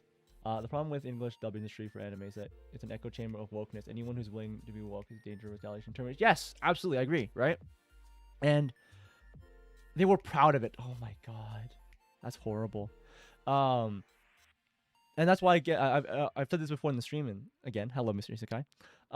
Is that, like, at the end of the day, the reason why I put the title and thumbnail the way I did is that it's because the Western industry of distributing whatever stuff doesn't care about the hardcore audience. They don't care. They just want the mainstream. They want the most money as possible. What is integrity, right? What makes it so proud of? I don't know. That's the funny thing, right? This is a straw man. Okay, I admit this is a straw man, but the same people who mock people's death like that are the same ones like, I love everyone. I'm inclusive. I'm so nice. Because recent drama, I don't know, maybe a little indie game called Hogwarts Legacy. Oh boy, right? Big one. If you guys are within the small, small space of VTubers, maybe, for some fucking reason, I don't understand their high and mighty attitude. They're like, boycott the game. We're here to support trans people because we're so supportive and nice and inclusive. All nice. Okay, then why did you bully someone not to play a game? Oh, that being what's her name again? Remind me. Pick me. What the fuck? Excuse me. Why did you bully them? Because you're so nice. You're so inclusive. You care so much about people. Why bully people for doing what they just want with their own lives? Right? The hell? I'm not surprised JP VTubers haven't gone over it because Japan has a different culture over there, right? They don't really care about our Western bullshit. They really don't. And yes, Silver Veil too. Okay, sure. I have my qualms with V Shoujo. Sure, whatever. Let's forget those qualms. They bullied her, and she cried on stream.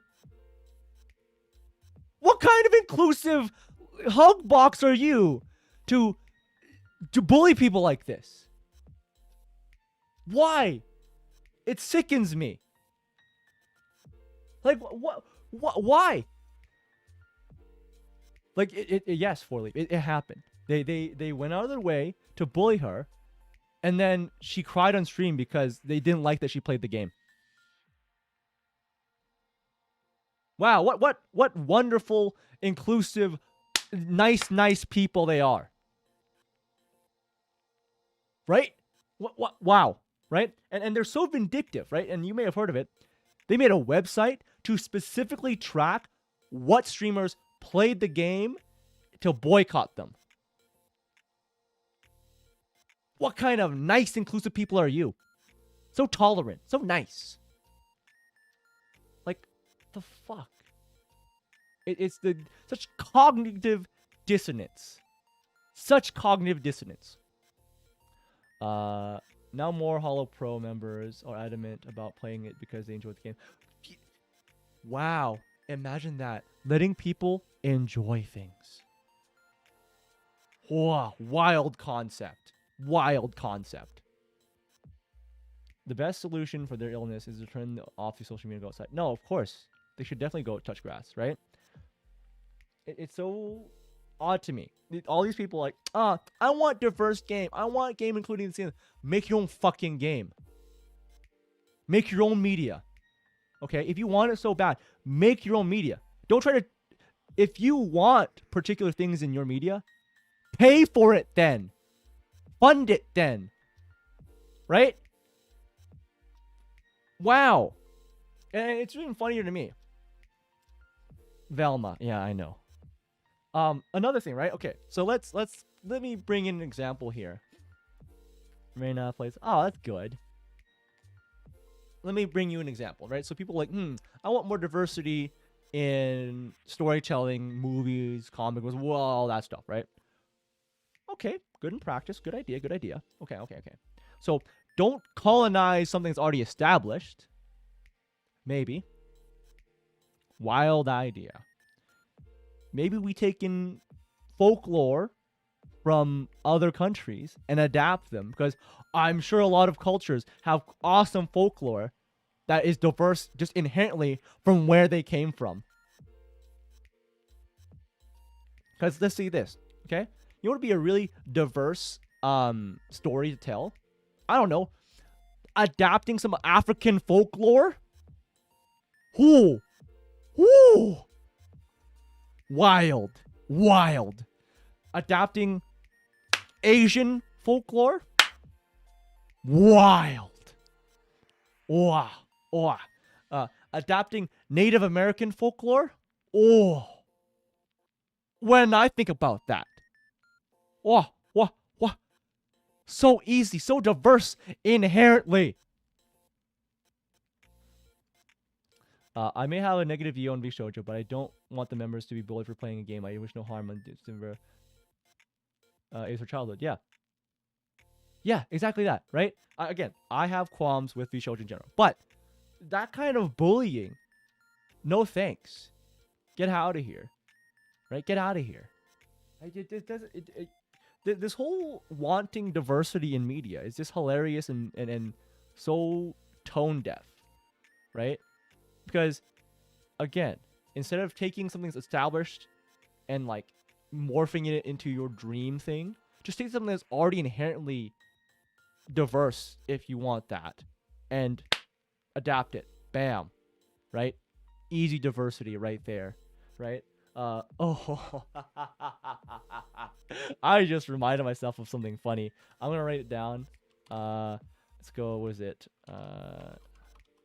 I don't want to reveal too much right now yet, but I want to read what you're saying here. They never will, because they aren't amazing stories to be told because it doesn't fit their narrative. Yeah, they think it's fantastic. I'm sure there's some amazing folklore out there, though. I'm very sure about it, right? If I had the means, I would totally try to fund that, because I'm sure there's really cool stories. Regardless of J.K. Rowling, I still love Harry Potter. I think about the house I would be in. Oh, that's cute. Yeah, I do too. I'm not a Harry Potter fan, but I do love the movies. They're good. Devoted business structure and the members had some skeletons in the closet, and I don't want that to happen to their members. Just separate art from the artist. Yeah, sadly, these people can't do that. Well, here's the other issue, right? Though, the shoujo also has their own problem of also not separating art from the artist. Like, it's really weird. They still pull in IRL shit.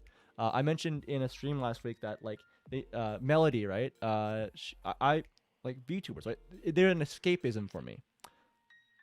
And I actually mentioned, hey, like, there's some IRL shit that she mentioned. I'm like, why did you pull this in? I watch VTubers for haha anime woman, right? She addressed Roe v. Wade when that got overturned. Like, what? You're a virtual woman. What? One, you're a virtual woman. Two, why are you bringing this in? This has nothing to do with anything. And then she justified by saying, "Oh, but it involves everyone." It's like, what the fuck? Like, whatever your opinion on that is, it's just like, why did you pull this in? I remember when Cool Kids Club told H. Club left was too much. Still love Hogwarts Castle. Escapism, right? What an idea. Yeah. Where did I end off? Wow. Yeah, V showed stuff. Oh yeah.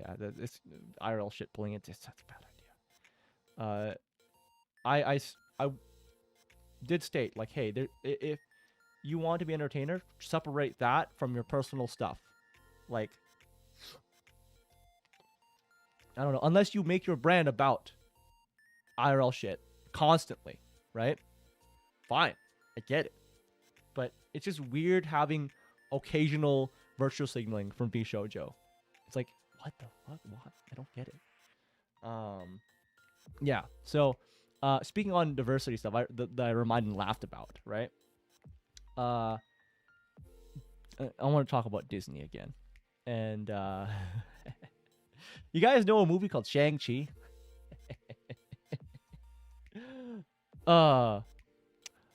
One of the worst movies I've seen, like, for sure. Well, what her name from Nichigen said, tell her to indicate themselves. Oh, Finana! Finana!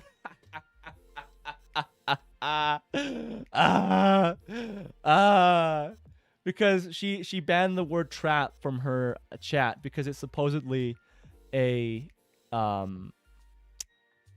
was it a insulting word? I can't remember the word. Yeah. No one in the anime community in the right mind would refer to a real trans person as a trap. It's strictly fictional. It was so stupid decision. Oh my god. I can't get over that. So yeah, MCU got convoluted. I have definitely stopped as well. I keep a few tabs on it here and there, but not really watching it outright. So Shang-Chi, right? And I'm gonna be cringy and just say, as a Asian person, it was horrible. So one thing that the main actor did was hilarious. Again, lack of self-awareness. He said, well, growing up, I didn't have a lot of icons of, like, Asian people to look up to. So, like, I'm really proud. I'm, like, one of the first to be that. And I'm like, oh, okay. Let's just forget Bruce Lee. Let's forget Jackie Chan. Jet Li. Small fish. Right? Like, Asian represent. Really? Absolutely idiotic. Absolutely idiotic. And also, the whole film arc, just, awful. Like, Shang-Chi's the main character, right? But then, like, also love interest awful. I hate her as a character. Obnoxious. She's just obnoxious Asian lady. And I know that's her character, like, her whole, like, shtick is obnoxious Asian lady. I hate her, for that. And, like, the story arc. So actually, no, so other design stuff that I can mention, right? So, Shang-Chi, main character, right? When they got that armor, like, the armor from their auntie, like, he and his sister got armor for it. His sister was in this, like, white piece of armor that stood out in the whole scene. Cool. Shang-Chi gets just regular dragon scale armor that looks like every other fucking villager. How do I separate him from every other character on screen? He's a main character, right? Nah. And also his love interest. I don't see the chemistry at all. They showed no chemistry in that movie to me. And, oh, by the way, I'm going to shoot big scary thing and help Shang-Chi win the day. Also, why did it have to be another world-ending event with giant monster? It could have been fine with just Shang-Chi versus his dad. But no, it's got to be big scary monster that ends the world, because if it gets out, it'll end the world. Oh. God, I hate Shang-Chi. And I mean, saw people who were like, oh my God, it's just like a Hong Kong Kung Fu movie. Have you seen a Hong Kong Kung Fu movie?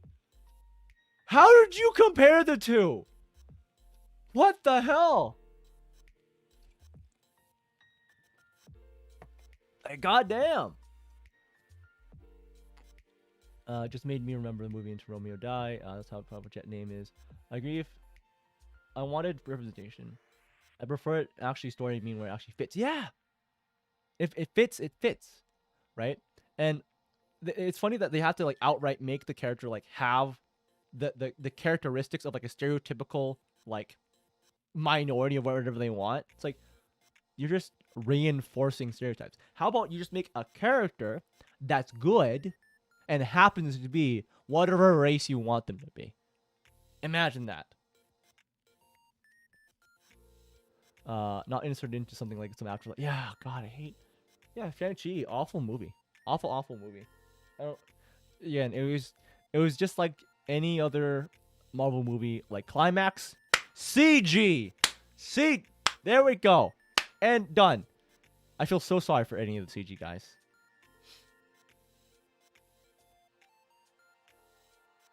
It's almost like one group of people make. Yes, it's like one. It's just a hive mind of people that make that bullshit. It's awful. I can't. Ugh. It's even funnier that they tried to pander with that movie to like Asian audiences. Oh, and actually, let me pull up. I just want to say that I just hate Shang-Chi. Let's see. Movie poster. Here we go. So I know Shang-Chi had multiple movie posters, but the main one that I kept seeing around for some reason was this god-awful one. And like it piqued no interest. Okay? So let me move over to my desktop view. So Shang-Chi. You want an interesting poster to pull people into a movie. You would think that's basic marketing. So why was this one of the posters? The least interesting pose. It's just and then it's literally the title. Shang-Chi 10 rings. This went through multiple people to be approved. Multiple people. It went through a photo shoot. It went through editors. It went through approval process. This got approved as a poster? So uninteresting for a martial arts movie. And it barely had any martial arts in it. I hated that bus fight scene. Oh. Maybe cool to a layman, but like, what? Horrible fight scene. Horrible fight scene. Oh, now I actually want to bring something up. I mean, you guys may have heard of it, but actually, no, I already talked about it. Yeah, it literally just, I'm here. I am the Shang-Chi. Like, yeah. I was gonna bring up the whole like Disney virtual signaling thing again, but I've already talked about it. Where like, if you look at the Chinese marketing and the rest of the world marketing of any movie that features a black person in Disney, it's like, it's weird that you de-emphasize the black people for some reason in China. Where's my? I don't know if I can say I have muscle, honestly. Okay, I'll be honest. I don't work out, but apparently I have nice shoulders, according to some people. Yeah. So, you want me to show physique? I can show physique. It's not impressive in my opinion, but I can show physique. That's dope. The movie Steven Seagal's fight Mike Tyson mainland China is amazing for the wrong reason. Yeah. So yeah. I can show physique. Yeah. Is that? I don't know if I got a good. I don't know if I got a good angle. Let me move my mic up here. Is that? Oh God. Okay. Let me just move the mic back here. I'll show physique. There you go. Is that good enough? Look at like tiny arm. Yeah, tiny arm. Ooh.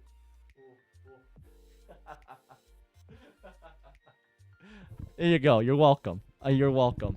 It's some fan service for you. Even made me strip. Oh my god. Oh, I stripped on stream. Oh, YouTube, don't demonetize me, please. Yeah, I was flexing. Not much to flex though. Yeah. I heard this movie was made because people were beating up Asians and they wanted to make a movie that just like Black Panther. Yeah, I mean, I wouldn't be surprised if that was actually the reason they made it, right? It was virtual signaling again, right? And so you guys may have heard a little bit of like Kazuku, right? Kozaku. You mentioned this whole like, Asian hate thing, right? Because there's a whole movement in the US, stop Asian hate, they said. And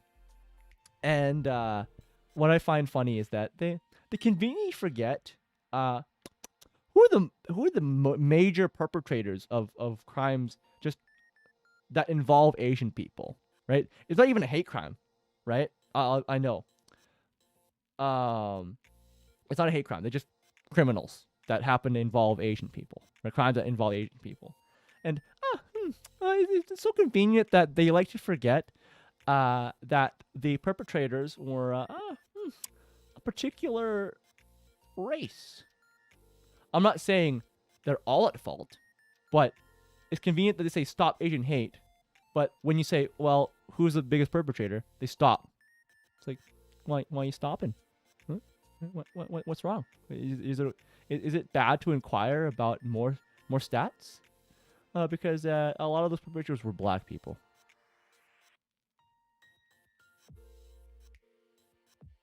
Yeah, it's just a fact. They don't like to address it. It's just so weird. I don't get it, and that's when that's why it slowed down. I'm sure.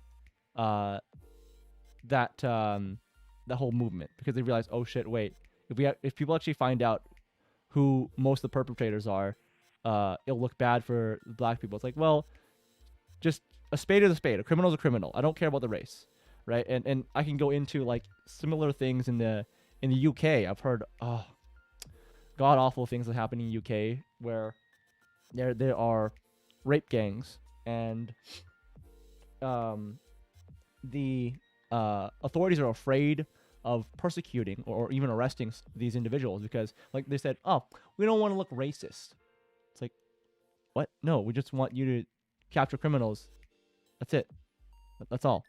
But it's because a majority of the perpetrators of these rape gangs happen to be Middle Eastern men. But they're like, but it'll be racist. Like, no, just capture the criminal because they're a criminal, and we'll be done with it. But we don't want to be racist, though, they say. Like, excuse me? You care about the law? Because it doesn't sound like you care about the law. Like, again, yeah, facts do not care about feelings.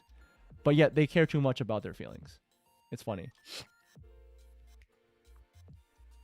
Heard about a rape event in... Oh, God, really? Oh, God.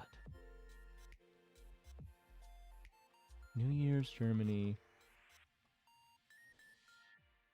Sexual assaults. Wow. Yeah, it looks like it was 2016, 2015. Oh, Lord. 1,200?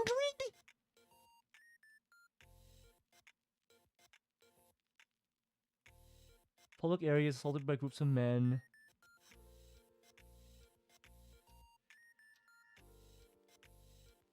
Oh. Yeah, the EU imported a lot of people in, and like you say, Four Leaf, a lot of that happened in Cologne. The sexual assaulters had mostly been described as North African, Arab, dark skin, and foreign. And I just want to clarify for YouTube, this is what Wikipedia says on their page. Let me switch over to that so that we can be clear on that. Yeah. Right here, Wikipedia. right here, YouTube. Just so you know that I'm just reading the source.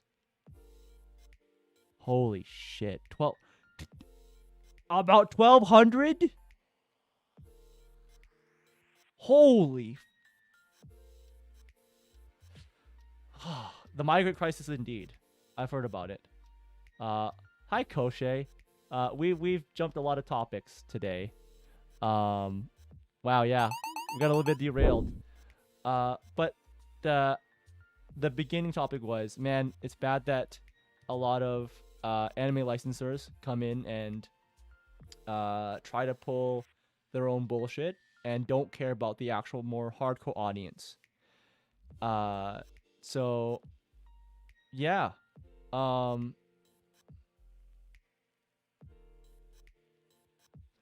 saw that.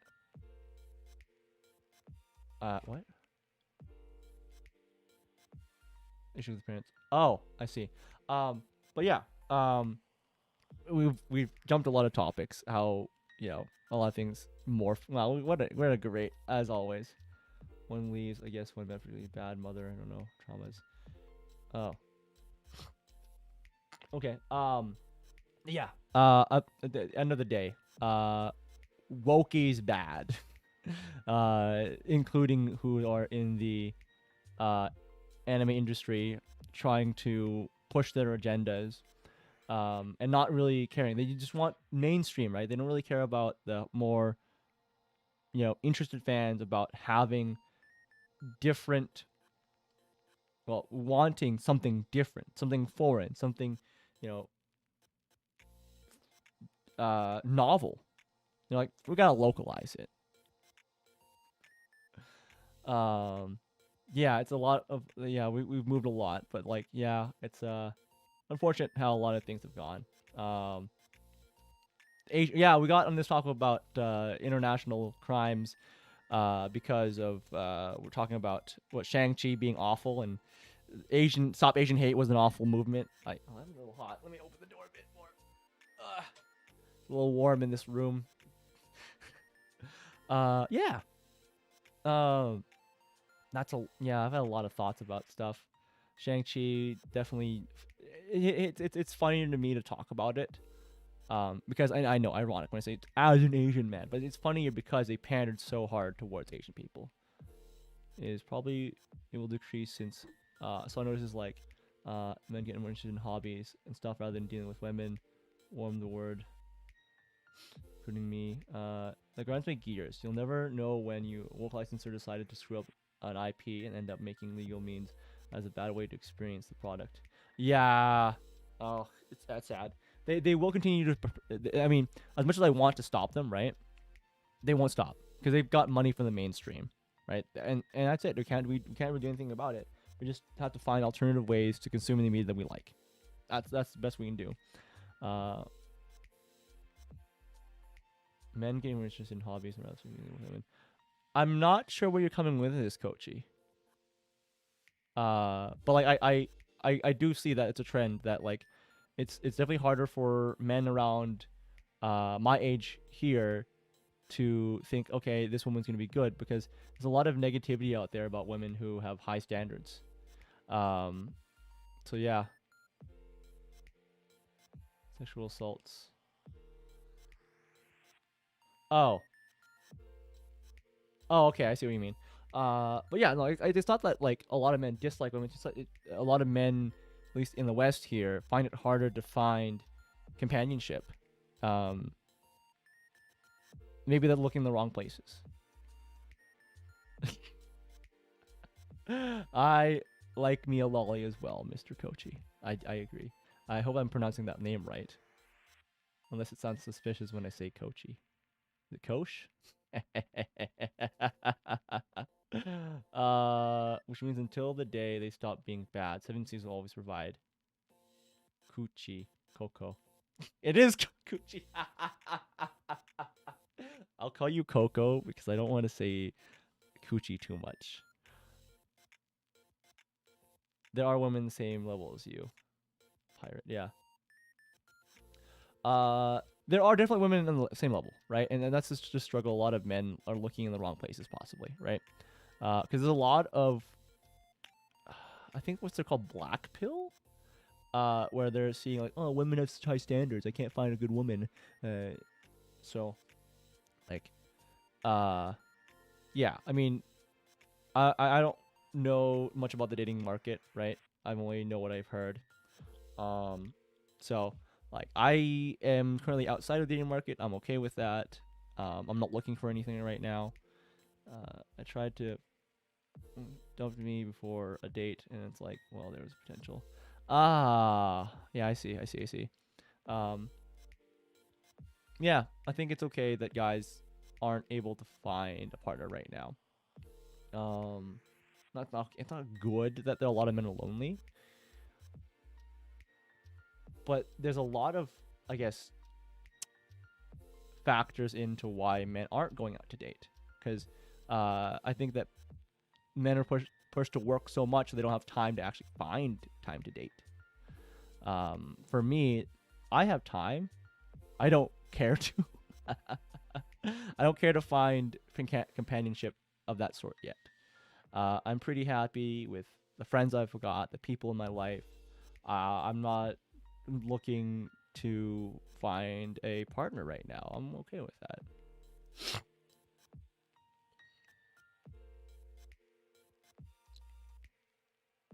I'm on myself and polishing my art ways. Yeah, that's okay. The passport, bro.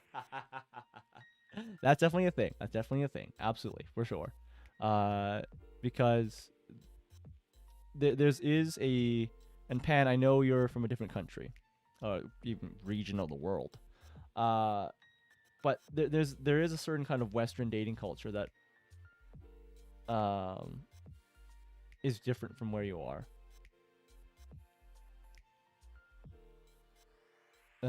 Yeah, passport, bro. 28 euros. Oh, okay. We're about close in age, actually. um, but yeah, passport, bro. Is it because there is, foreign women are definitely more traditional. Um, a lot of the culture here in the West is more that boss babe mentality, and that leads to more masculine behavior. And I don't know if it's just me, but like, mm, men like femininity. Surprise. Surprise, surprise. You have horror stories about men dating terrible women and made otherwise you have so much swag. Who has swag? When you hit 30, it's the end of the femboy arc and time to be a dad arc. Boss, boss babe. So BABE. Uh, maybe it's a word you haven't heard before, a phrase you haven't heard before. But it is it's more of like a push for women to be more in the workplace and get promoted. And girl boss, that's another one too. That's another good phrase for it. But to climb the corporate ladder, all that sort of stuff, and that all the power to you. You want to climb that corporate ladder, but the problem then that is that to achieve those things, uh, you have to have masculine traits, right, and personalities, and for the most part, men generally like feminine women. It's just how the fact, right? So, that's if so many people so many women fall into that girl boss mentality, it's gonna be harder for guys to try to find women that are attractive.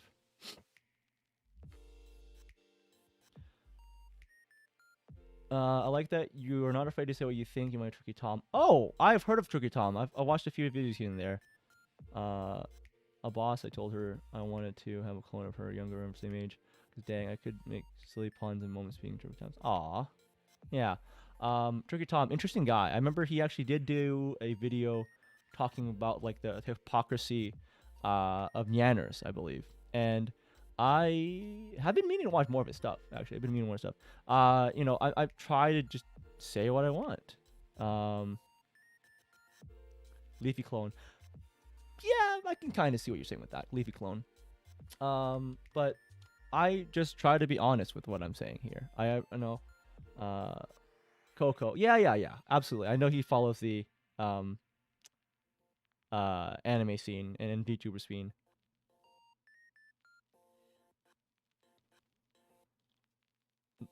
through these 2 years, I got like 5 to 10 girls and some stuff happened. Oh, good for you. Good for you.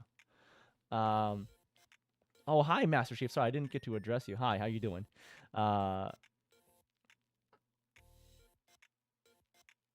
Otaku, waifu, laifu. You know what's funny about that? Like, I know that's the dream, right? But I don't want someone who's like me. I definitely want someone who complements and is different from me. That's totally fine with me. As long as we, cooperate, I see no issue. But it's funny because then people like talking. There's a meme. People like, oh, you want that gamer girlfriend like you, where you stay inside and don't go outside and don't socialize. That's why you're not together. Because both of you are at home, not going out dating. That's what I'm saying. You don't want someone like you. You don't want someone like you. That's what I mean, right? Yeah. It's kind of funny to think about that. So you don't want that dream. But yeah, I try to speak my mind, and I try to keep within the YouTube guidelines and all that sort of stuff. I mean, just try to, I don't know. I just try to say what I want. And what's funny is that like, I've not gotten as hot water as I thought I would be at this point, saying what I have. I mean, I'm sure eventually it'll catch up to me. Eventually. Yes, localizers. I like to call them localizers. One of my favorite things to say. Hi, Nep, by the way. Welcome to the stream. I recognize your name there. I've never had a girlfriend. I just don't see the point at my age. I just want to focus on making as much as I can. Totally respectable. I don't see any problem with that. I see no problem with that. That's where I am right now. I just want to make money and do what I want, and if I decide to find some partnership, I'll do that. Maybe I'll get canceled one day. I'd say that's a funny thing. I want to say, like, I might get canceled one day. People might try to cancel me someday, but I don't know if they have enough dirt. I'll be honest. Like, I know people found Discord messages of fruit, right? And they were bad. Ooh. I'm sure that people can find Discord messages of myself as well. I won't be surprised at that. I think that people try too hard to try to project themselves as a good person, and then they get caught. I will say it right now. You can clip this to hell, spread it around. I'm not a good person. I am not virtuous. Okay?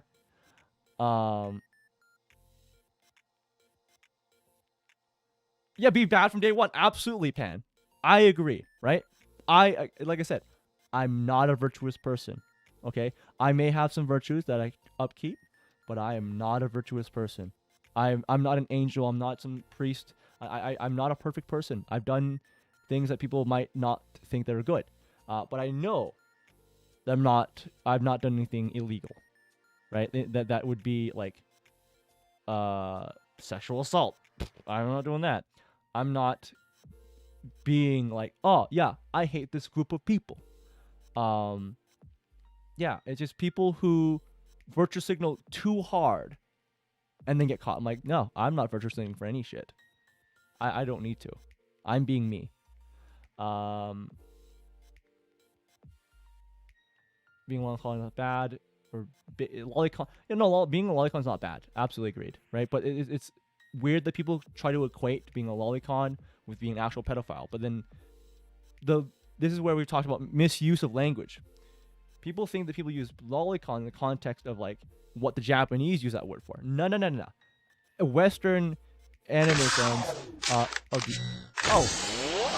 That works. Okay, cool. Hi, welcome to the channel, Pelks.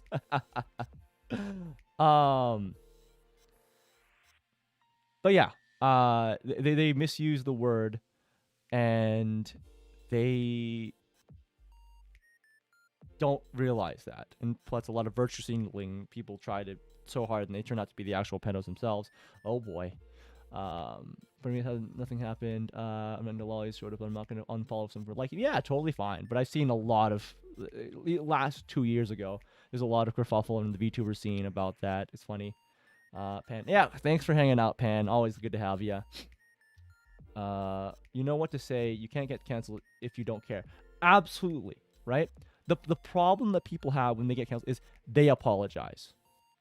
Now, given they do cultivate an audience, just like we talked about with Silver Veil, that tolerates and doesn't tolerate certain things. And then when you do something they don't like, you're gone. And then you apologize. Then they feel they have power over you. You can't let that happen, right? You obviously you don't attack your fans, but don't let them have power over you. Funny enough, when I was young, I liked Shodas. They were cute. I don't anymore. For older guys, yeah, I'm fine. Yeah, whatever. I'm a mixture of like I like the One-sans, and I like the more like teenage looking characters as well. Totally fine preferences, right? That's the problem with cancel culture is people fall in well, one, they cultivate an audience that already doesn't like them and they forget that, and then two, things get dug up and then they apologize and they're gone.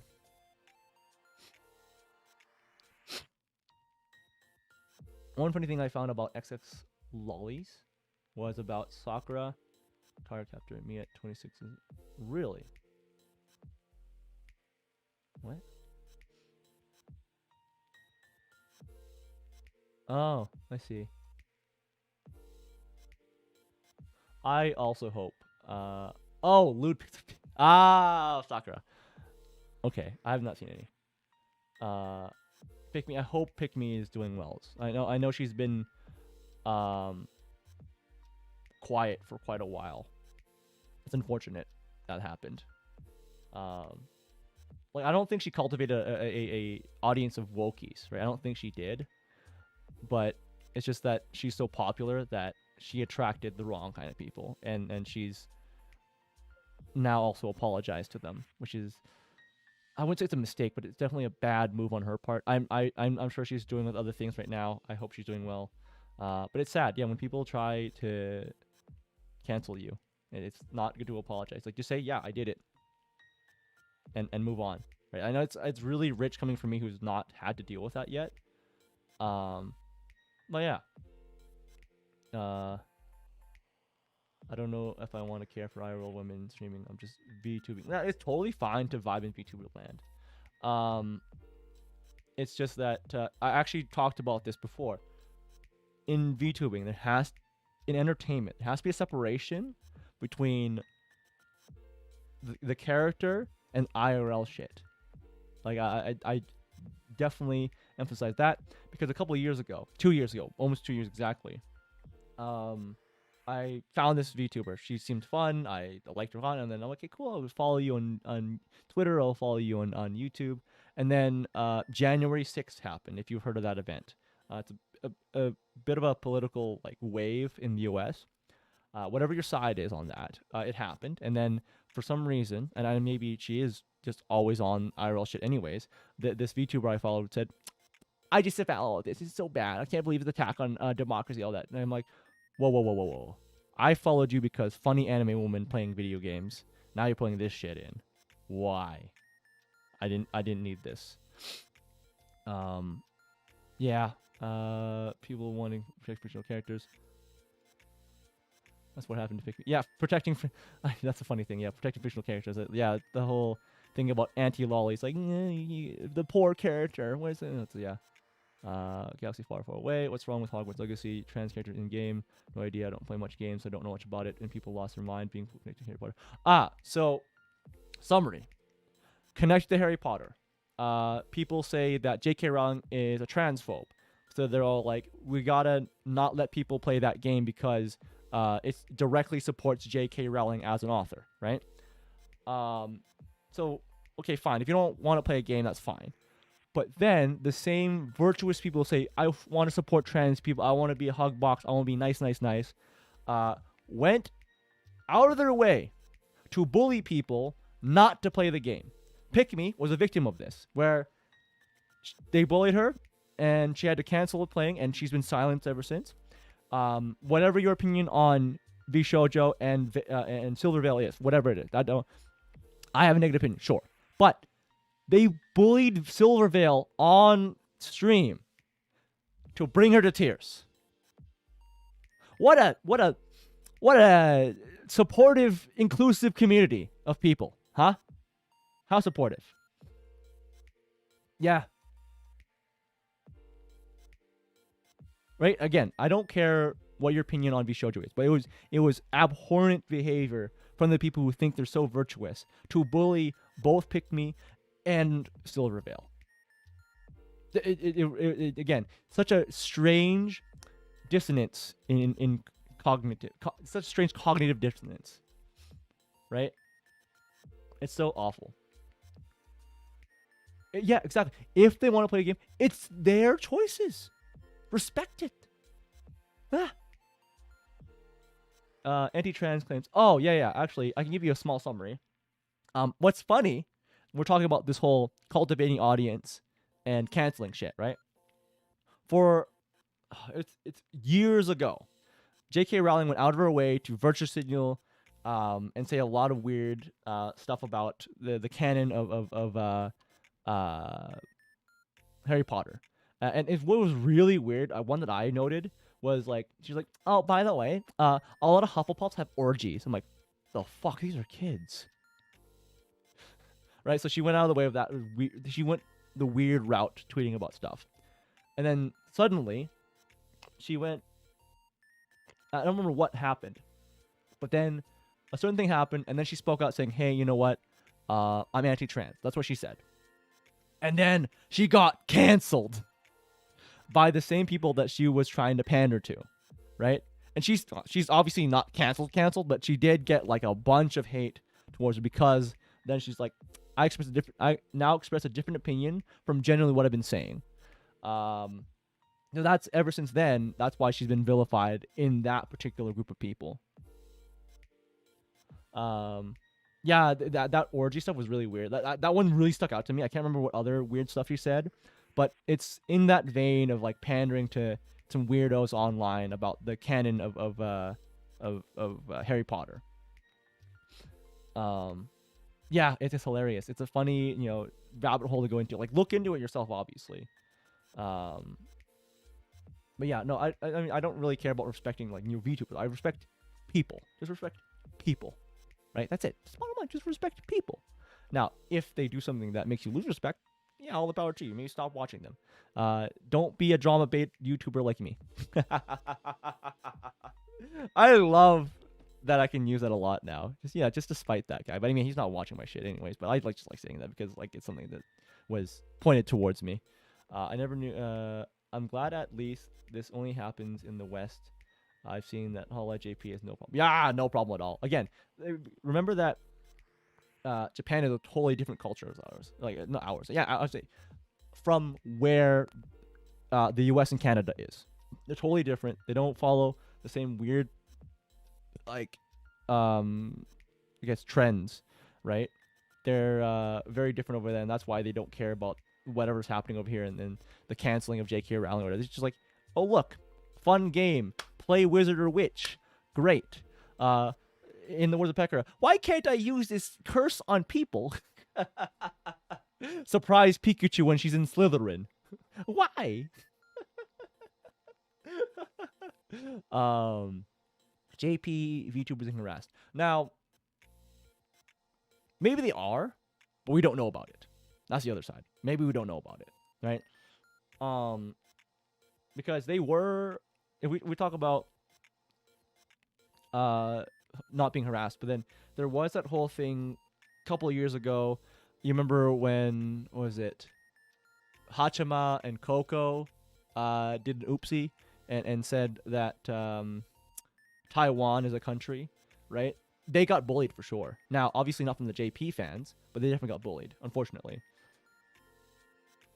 They have other issues that they may possibly be bullied for, but we might not know about. It's great that they don't have this issue, but they have other issues like what happened to Russia. Yeah, I know about that. And then Aloe, that was another one. Although I feel really sorry for her. I'm seeing that the voice behind Aloe is doing good. I want to keep up with her activities. I don't. though. I follow her on Twitter. It's great. I don't know if she said it. All I know is that she tried to. I forget. Yeah, she definitely tried to use the death curse on a bunch of characters. Like, why is it working? Yeah, I've seen that clip. It's hilarious. I'm like, no, Pekara, no. You're just feeding into your war crime caricature. uh, I love that. I love that she's become just like the war criminal caricature of Hololive. It's hilarious. Um, I don't remember the sorting hats, but I know that for sure Pekara was like Slytherin. See, sorting hat, Hollow Live.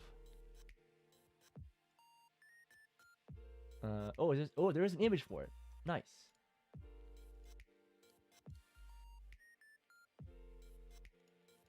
Thank you, Reddit.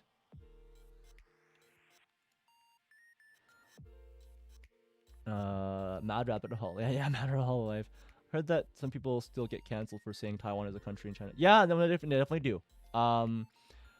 China does not like acknowledging Taiwan as a country. Now they do acknowledge that they're part of China, but it's a whole social political thing over there that I don't have enough knowledge on. But yeah, let's switch over. We'll see the official. Actually, let me do this. Let me open this instead. Bam. Wait. Bam. Oh. Wait. What with this? Let me drag this over here like this. Discard. Let's open that like that. I still have my thumbnail open. Whoops. Oh, let's remove. Sorry, I'm gonna move chat over here. Yeah, there we go. Bam. So the official listings here. So Gryffindor, we got Kiara, Ollie, Krone. I can't remember your name right now. Botan, Coco. Oh, I see what they're doing there. Wait, did Kason actually play? I'm guessing she might have done, but I find this very interesting. Wait, is that actually an official thing? No, that was 2 years ago. That was a tier maker. Fuck. Where's the official one? Oh, come on. Let's see. Time past year. Wow, Katie. Oh, Mr. Beats, you you noticed, huh? Linux user. I use Arch, by the way. I actually use Arch. That's never mind that. Okay, maybe not. Okay.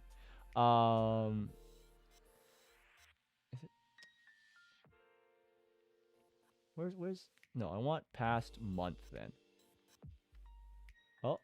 Oh, there we go. There we go. That's what I want. No.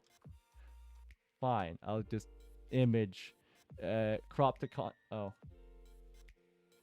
Hold up. That. Crop to con. Yeah, I'm big brain. Actually, Chud, Endeavorous is not it's not real Arch. You're not really experienced. You know, you're not a real Linux user unless you use Gentoo and compile everything. You're not a real user unless you make Linux from scratch and make all the mistakes and give up halfway. But yeah, I use GNOME. That's my preferred one. I sometimes use i3 as well when I really want to focus on things. But yeah, I it's funny because I've moved away from a lot of the like GNOME apps, like GNOME apps. Because if you see here, this is definitely not like GNOME's normal terminal. I also used Thunar as a file manager. That's definitely not GNOME. What else? I can't think of anything else that's on my desktop. That let me switch over so you don't see everything. Let's see all my apps. Let's open up. Krita is definitely not. Was it? another one. What's another one that's like not gnome compliant or not gnome? Steam obviously not. K-Write obviously not. I use Exhale and Haruna Media Player, definitely not. Gnome. Flat Seal. Okay, actually no, it kind of is. I don't know if you can count that. But yeah. Yeah, just a little, yeah. Yeah, I use XCVE, but I prefer no maps mostly. It's totally fine. I'm not gonna like harp on it like, oh, using gnome. I use Mate. Oh, not Mate. Is that Mate? Yeah, Mate. Yeah, Mate is the like GNOME 2 like kind of legacy one. But one thing I want to try is I saw some guy actually combining it was XFCE or Mate.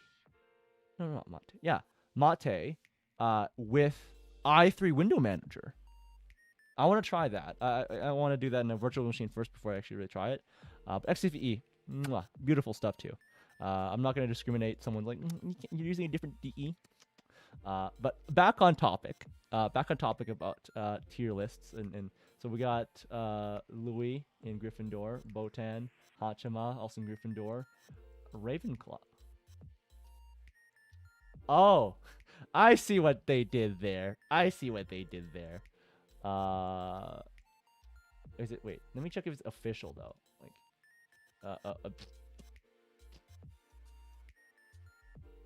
so far, yeah, it is from 9 days ago. Good. Mio makes sense. Definitely Ravenclaw makes sense. Hufflepuff definitely makes sense. Yeah, the Slytherin makes sense. Yeah. But what? There seems to be a bit of a bias here. Because again, I know it's from like a few days ago, but like 6 and like maximum 3 here. So many Slytherins. They're not inherently bad, right? If I remember correctly, Slytherin's like ambition. Ambition's not bad inherently. You know, it's not bad. They're not evil. They're just misunderstood. Yeah. It's just so funny. Yeah, it's just a weird imbalance of like Slytherin. It's really funny. At least the Hufflepuff makes sense. Actually, I love that she's there. Great. Our wife. I love that so much. Botan actually makes sense as well. Louis, I don't know enough about her to make that judgment, but like, yeah, Botan for sure makes sense.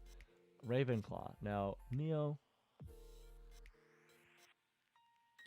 I feel like she would be more of a Hufflepuff. Again, my cursory knowledge of Harry Potter. My waifu or Oshi? Ooh.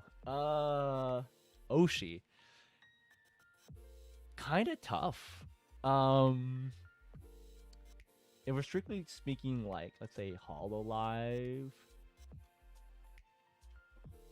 Let's we say. Let's go. For like waifu, like forever waifu, for sure. A little lesser known at this point anime. Golden Time, Kaga, Best Girl. Which reminds me, give me one moment. I'll be right back.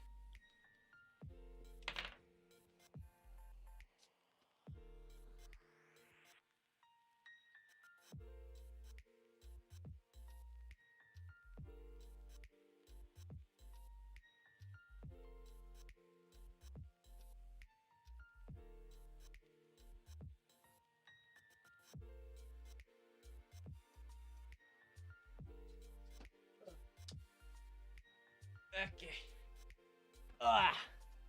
I'm back. Now, I have a different cover on right now. For right now, but I do have a Daki. And I got this specially made for myself a couple of years ago. Love it. My waifu Kaga. Did I say Kaga? And I mean Kaga, I mean Golden Time. and I do mean, oh god, there we go. Yeah, I got this made for myself. I got this made. I'm just gonna show off my wife. My wife. Oh wait, my wife. My wife. Eh. There we go. Oh, come on, show off the yeah socks. Yeah. I'm just gonna. That's two sides actually. Let me show the other side. Yeah. My girl Kaga. She got shoes on. Yeah. I'm gonna put that right here.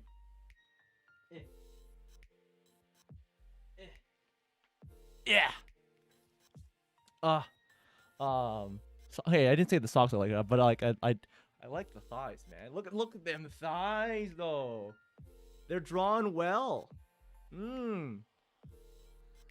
Right? Yeah, I have another Dakion right now, on the actual body pillow, which is currently, what's her name again? Irish Kagal. Matt, you know, I've been Touch, by the way. Thank you. Welcome, Touch. Oh, wait. I know who you are, Touch. I know that profile image. One of these days, I promise you, one of these days, there will be a Ray body pillow. I promise you. By the way, maybe you've noticed, by the way, waifu night. I do have this wonderful poster I have of my mascot behind me now. Look at that. And it says, for the number ones. Thank God. God bless my friend for getting that printed for me. So, yeah. One of these, I promise you. Yeah. Americans get lucky if I wanted Hololive merch like Geek Jack. Play 40. Yeah, it sucks. I actually, if we're talking about like physical merchandise, I actually have not bought any Hololive or even Niji merchandise, for that matter.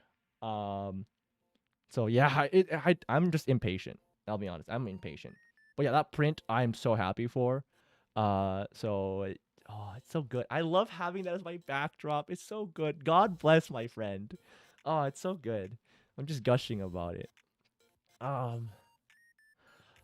Yeah. I don't have a lot of physical merchandise of any VTubers because like I am an impatient man. I had a friend who he insta bought the Gura Dakimakura. Insta buy. Hilarious. Insta buy. What do I have of VTuber merch? Let's see. Where do I have that? That should be in this folder here. See, I don't have any I do have a few wallpapers that came bundled with stuff I got. But did I buy anything else digitally? I want to think about it. No, I have not bought any merch that's physical. Kazuha? Kuzuha? Who is Kuzuha? Kuzuha. Oh, he's got an Nendoroid. Awesome. I'm sorry. Yeah, I know he's one of the bigger like VTubers out there. I am just really bad at it. Yeah. Oh wow, he's a Nendoroid. Let me actually look at this. Nendoroid. Oh, that looks cool. That is awesome. Yeah, I can see it's worth money. Very worth. Very worth. What was I saying? Oh, the merchandise. Yeah, I have no physical merchandise of any stuff. I have bought actually. There's a smaller. I don't know if she's indie. There's a VTuber I love. Oh yeah, Nux got one. I need to hear about that too. Yeah. I just want to be clear here so you guys understand. Okay, I don't watch Nux. I did cover stuff about him. I think he's obnoxious. Just for his own videos, okay? I don't think he's that bad of a person. I've seen some clips of him on podcasts, all that. But I find him a bit obnoxious. And That's just preference. You know, whatever. I don't judge people too hard on their preference unless they're a bad person. Like, you actually like a bad person. I'm gonna slightly judge you on that. And I don't think Nux is a bad person. Yep. Full stop. Obnoxious. I too like a little bit of wordplay. Yeah. Let's see. Yeah, one like more, I guess, lesser known VTuber I have merchandise of is her name is Nekio Chloe. She does great ASMR for my preference. That is what I'll say. It's not R18, but definitely like how they rate like 15 plus in Japan. That is what I'll say. I'll type her name in so you can find out. Nekyo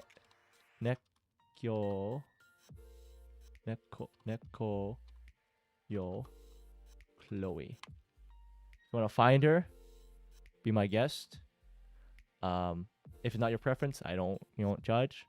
I bought some of her work from DL site. If you guys heard about that, that's a great site for stuff.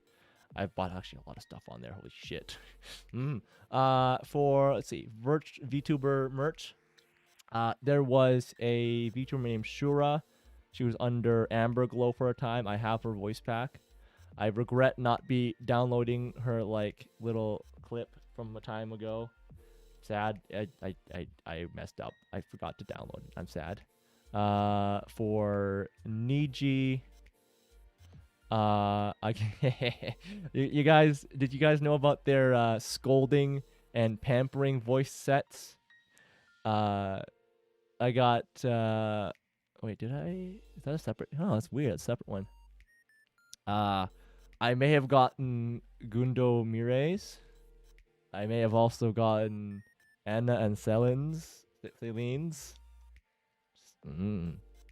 They do be good. They do be good. I enjoy. And actually, I follow this artist. They're great. They did a special promotion saying like, hey, if you buy the thing of Celine, and you have proof that you have bought it, I have free images for you. I'm like, oh my god, sure. Like win-win. Like I respect them so much because they just like really like Celine, and they're like, hey, I'm gonna just do free art because if you buy it, I'll give you this, and it's like win-win. Like they're losing obviously because they're just putting time into something that they're not gonna gain from, but they do get some attention, I guess. So that's a win-win-win. Yeah, all wins around. Yeah, pretty good, pretty good. The Anna and I did buy like the pack with the wallpapers. Anna and Celine. Celine. I don't know if I pronounced that right. Celine. Let me just show off what I got because I can. Let's open that up. Cha. Celine. Okay, Celine. Okay. So yeah, okay, I got it. Yeah. So let me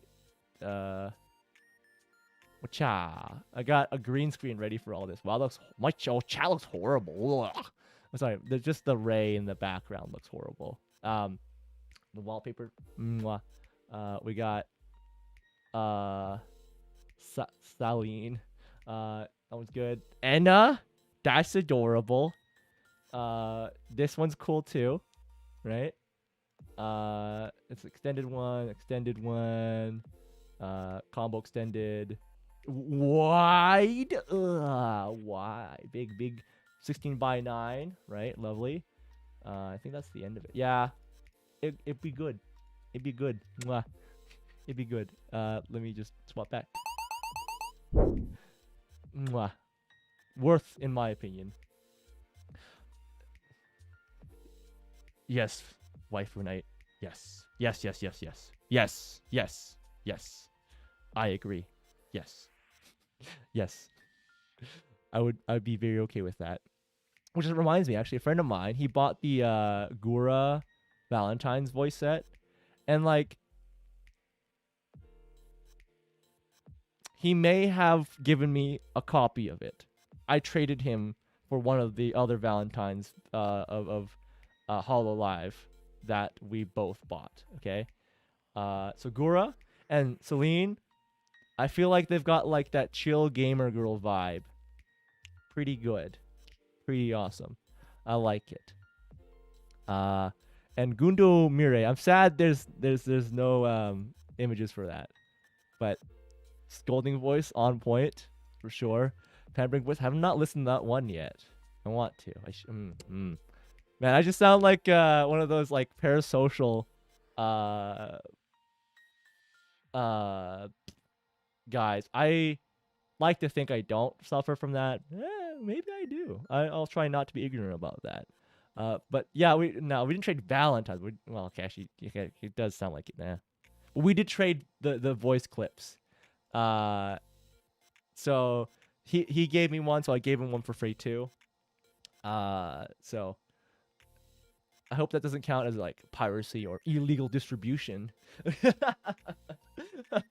But yeah, he traded me, so he gave me Gura. I'm like, sure, I'll download it. I have it in a folder here.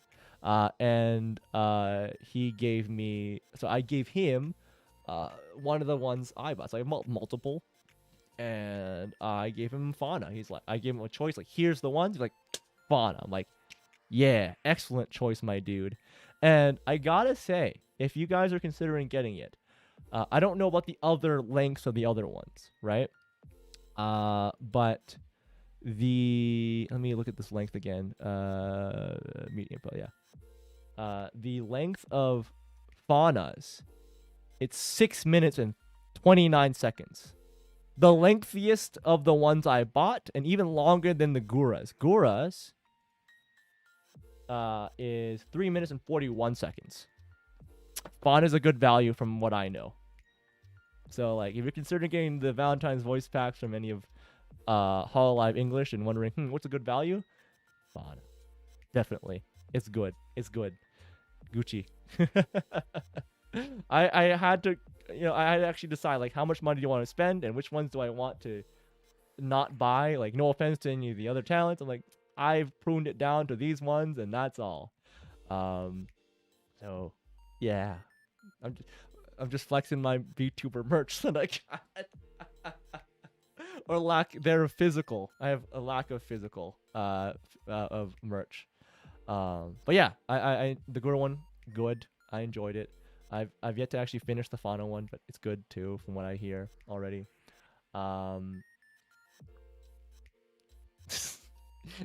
Amgui for weef. Oh my god. So Amgui.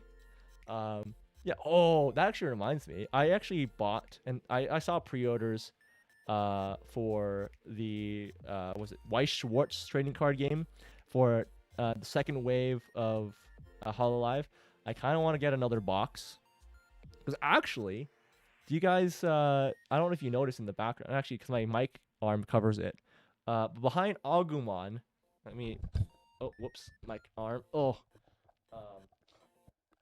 If you look behind Agumon here, and this box of my IEMs, this is a sealed booster box of the first edition Hololive Weiss Schwartz. I'm keeping this sealed as long as I can. As long as I can. And I kind of want to buy another booster box to put back here as well, and one to open for collecting purposes. I did buy one box to collect, and I did sleeve the ones I think that I liked, and I think that are foils. I'm sad I never got a signed card. I'm sad. I still want one. Like, I still want a Suisse one for sure. Absolutely want it. What is this? Lightly foiled. Which one's a good one to show off? Because I want to flex right now. I'm going through the cards, by the way. They're on the sleeves here. They're all double sleeved. That's not so special. Which one's a special foiled one? That one came with the deck. That one came with the deck. That one's a little bit special, huh? Weird. This is the ones I felt to actually um double sleeve, but maybe it's just the deck itself, huh? Yeah, maybe it was just the deck itself. That's why I sleeved them. Maybe once I sleeve, they're like, I think it's, oh, because they're down here. I'm an idiot. Rushi aside, oh yeah, I'm sure it's worth a lot. Yeah, I didn't care to try to pull it, but that'd been cool if I did. Let's see, were these ones the ones I cared about? Am I underneath the pile anywhere else? No. Nope, nope, nope, nope, nope, nope, nope, nope. Got no signed ones, but this one's still sparkly. It's subtle. Eh. Yeah, okay. Okay. Alright. Cool. Wait, did I anyone I've got boosters in? Huh. Odd. But I did get this foil Suisse. Pretty good. Pretty happy about just because Suisse. And what's another one? What's another Suisse I can show off? That one's okay, but the polka? Huh? Oh, polka? Huh? And then why did I sleeve this one in particular? I don't know why. Like that one's not like foil. That one's not foil. That one's not foil. That one's not foil. That one's also not foil. What do I do with these? Why do I have these? I don't know. The foil speed's really nice. I also did get this like foil nene, but it's like it's not like very like noticeably foil. I don't think. Like there's little beads here and there, but like I don't think it's that great. Yeah, it's okay. But yeah, man, I would want to get a signed Suisse. The boxes were actually kind of hard to get, so I actually should consider pre-ordering again, just to be safe. Cause I do want to collect, and obviously, yeah, that's why I have that back there. I'll probably put Agumon back on his pedestal. There we go. And actually, we have that box he's sitting on. I don't know if any of you guys are like any audiophile or just amateur audiophiles. I am definitely a amateur audiophile compared to anyone else. I got this IAM a while back, over a year ago. Moondrop SSP or Super Spaceship Pulse. These are the ones I'm wearing right here. Great, I love them. Yeah, just a little bit of a amateur audiophile. That's all. I do want to get more IAMs or in-ear monitors eventually. I have a few headphones over on this side here, around this corner. Thanks to Dank Pods. Shout out to you guys if you know who that is. He got me in the hobby. Whoops. Well, what a dangerous other hobby to get into. Oh my. Oh my. Yeah, it's fun. It's fun. So yeah, should consider pre-ordering. Should probably note that down for myself. Interesting. Okay, just checking my Twitter for a few things. Yeah. I think. Man, we derailed a lot. Listen, I have a cry if I realize what I was doing. I have a setup that I'd make an audiophile cry if they realize I was doing it. What you doing there, buddy? You wanna elaborate on that at all? You wanna tell me more about it? Wanna tell me more? You wanna tell me more? You wanna tell me more? I'm down for that. I forgot what we were going on about before you talked. Merch? No, I don't know anymore. We derailed. It's great. The title of the stream is now false. We've gone off about so many topics these days. At this point. Merch. I don't know what else I'm gonna say. It's fun talking about VTubers. It's fun talking about. I just like talking. I've said it before. I just like talking a lot about things I like, and I hope that you enjoy me just talking about things I like. I have a friend who said that to me too. I'm like, bruh, yeah. Thanks for listening. I tell him a lot. Who tagged me in? Oh, no one tagged me in anything. Yeah, weird. That's weird. Oh, friend sent me the M1 Garand. I have a nice pair of Sennheiser that are jacked into my PC with no sort of audio monitor or anything.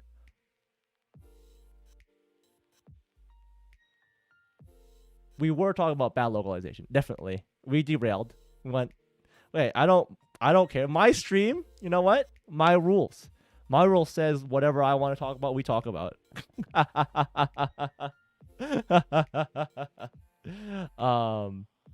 Because it's all related, honestly, right? We I don't think it's that. I mean, it's off topic for sure, but it's not bad. Damn, you use it straight into your PC. How much volume do you need for them? Maybe they're in a pair that doesn't need that much volume, or yeah, to power them. But man, okay, I see what you mean by that, Knight. Okay, okay. That does sound slightly painful because I definitely have gotten into the hobby, and I I actually have one of my old phones. I dedicate to being my audio player. This old, you look at this. I got Apple sticker on a Samsung phone. Blasphemy. Um, and these IEMs perfect because they have these guys have a headphone jack, unlike other modern phones. And I even have this like little Bluetooth thing that is it's great. I can plug these into it, and they power them pretty well. And apparently they can power some really high impedance, low sensitivity headphones, if you know what that jargon means. But yeah, like this is my dedicated audio player. I have like a daily driver phone, but like S8 Plus. That was my daily driving phone for a while. Audio jack. That's so sad when they removed it, right? I have actually a few phones that I've recycled that are iPhones too, and they're great too. I actually want to use those more. I use them as an audio thing. That's just media consumption device too. It's a pair of HT650s.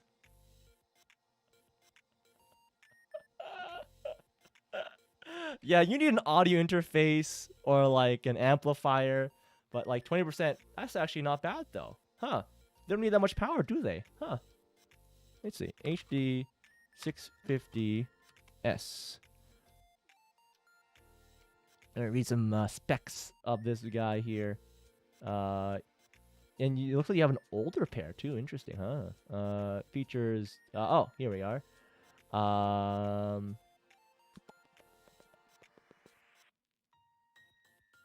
Where's the sensitivity?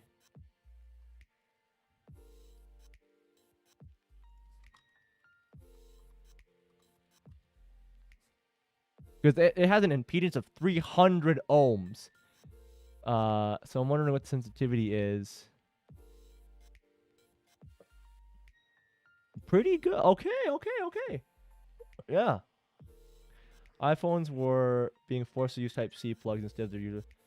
Oh yeah, the EU. Yeah, I heard about that. What's really funny though is that I'm sure you heard the rumors too, is that probably to comply with that EU order, they might just make the next phone after their due date to comply, just completely portless. And that sounds like something that Apple would do. Totally sounds like something Apple would do. I not outside of the realm of expectations in that. Yeah, I mean, I enjoy my Android phones too, but I'm just sad that I have to use a dongle these days. I have, oh, it's not here, huh? Oh, yeah, I have a little dongle that I sometimes use with these guys. Also for Moondrop, not necessarily that you have to pay that kind of money. You can just use like those ones from Apple, the one from Google, the one from Samsung. Those should do you good. Yeah, I could exactly. One can only wirelessly charge. I can totally see that happening from Apple. Totally. Yeah, I'm not surprised. It's not outside the realm of possibility, in my opinion. They definitely will do that. I'm not surprised. I am still an advocate for wired. Please have the wired as an option. But I won't be surprised when they do release an iPhone with no ports. Just none at all. And just imagine the kind of restrictions they'll put into repairing that as well. right? Because I maybe you guys follow that tech space as well, and iPhones and all that sort of thing, where like if you even swap one part, they're like, can't do it. It's like what? It's the same phone, same like part, but they had to pair everything with their stupid chips that had to verify is this a real product? Was this the one that's paired with the product? You have to go in if you do that, you gotta go in a licensed Genius bar to make sure that it's paired properly. It's like, oh come on, yeah, right to repair is a big thing. I'm all for as well. I actually that reminds me, I bought like a used MacBook a while back. Oh blasphemy! As a Linux user, oh my god, former, I'm still a former Windows user. I gotta say that. But I did buy a 10-year-old MacBook. Works perfectly fine. What was a nice bonus was that like the previous user already installed an SSD. Mwah. And it works perfectly for just web browsing. And if I really need to, it has Thunderbolt. Ooh, Thunderbolt. Wireless charging is neat because I had an older phone that suffered both aux and C port death. Only thing being wireless charge, I don't know of. Not many things have wireless charging, from what I understand. I know that there's some truly wireless headphones that do it, and phones, and that's about all I know about what has wireless charging. I can't think of much otherwise. Truly wireless and phones. That's it. That's all. That's all she wrote. I'm trying to think of anything else, but no, I don't think there's much else of that sort. I don't know people that have wireless. No, not many people actually care about wireless charging as a feature. Right? That's the funny thing. I have had customers come in who have phones that are like relatively old, right? As old as the S8, right? And they're like, wireless charging, what's this? I'm like, oh, well, let me tell you about it. They're like, wait, what? This exists? I'm like, yeah. They're like, oh my god, it's like magic. I'm like, oh, okay. But again, I'm privy to being like a electronics retailer worker to know about a few things here. Then also a techie that actually follows stuff about tech stuff, right? So that's why it seemed like magic to them. Yeah, but yeah, definitely healthier for batteries as well, actually, because I'm not saying go portless for sure, right? But it is healthier for your battery because it's not like pushing voltage and current through the phone. It's more gentle, so it's a bit better for your battery health to use a wireless charger as often as you can. As much as I plug my phone in and forget to unplug it, it's bad if you do that. Just some advice on that: don't keep your phone plugged in the whole time overnight. It's bad for your battery life. Life pro tip from your boy. Yeah. Yeah. It's interesting for sure about that whole tech stuff. Apple, I wonder what they'll do. It's funny to think about that, and that makes me think like, what's going on with phones? There's no innovation in phones really at this point, and it's fine. It's saturated. People who want a smartphone already have one, and I think most new phones these days are just grasping for features, just like Apple is. I don't remember what the S23 from Samsung has, but like there's nothing compelling from what I understand. Like anything with the S22 to 23, nothing compelling. And like iPhone 13 to 14, not really much compelling. Like there's cool things here and there, but it's like nothing that would be like affecting your daily life as an individual. They're just trying to find niche stuff to add in, right? Like that satellite phone feature that Apple had, right? Or have in their phones. How many people are actually gonna use that? Really, right? I only foresee like people who go out on hikes or long trips outside of the city would be using that.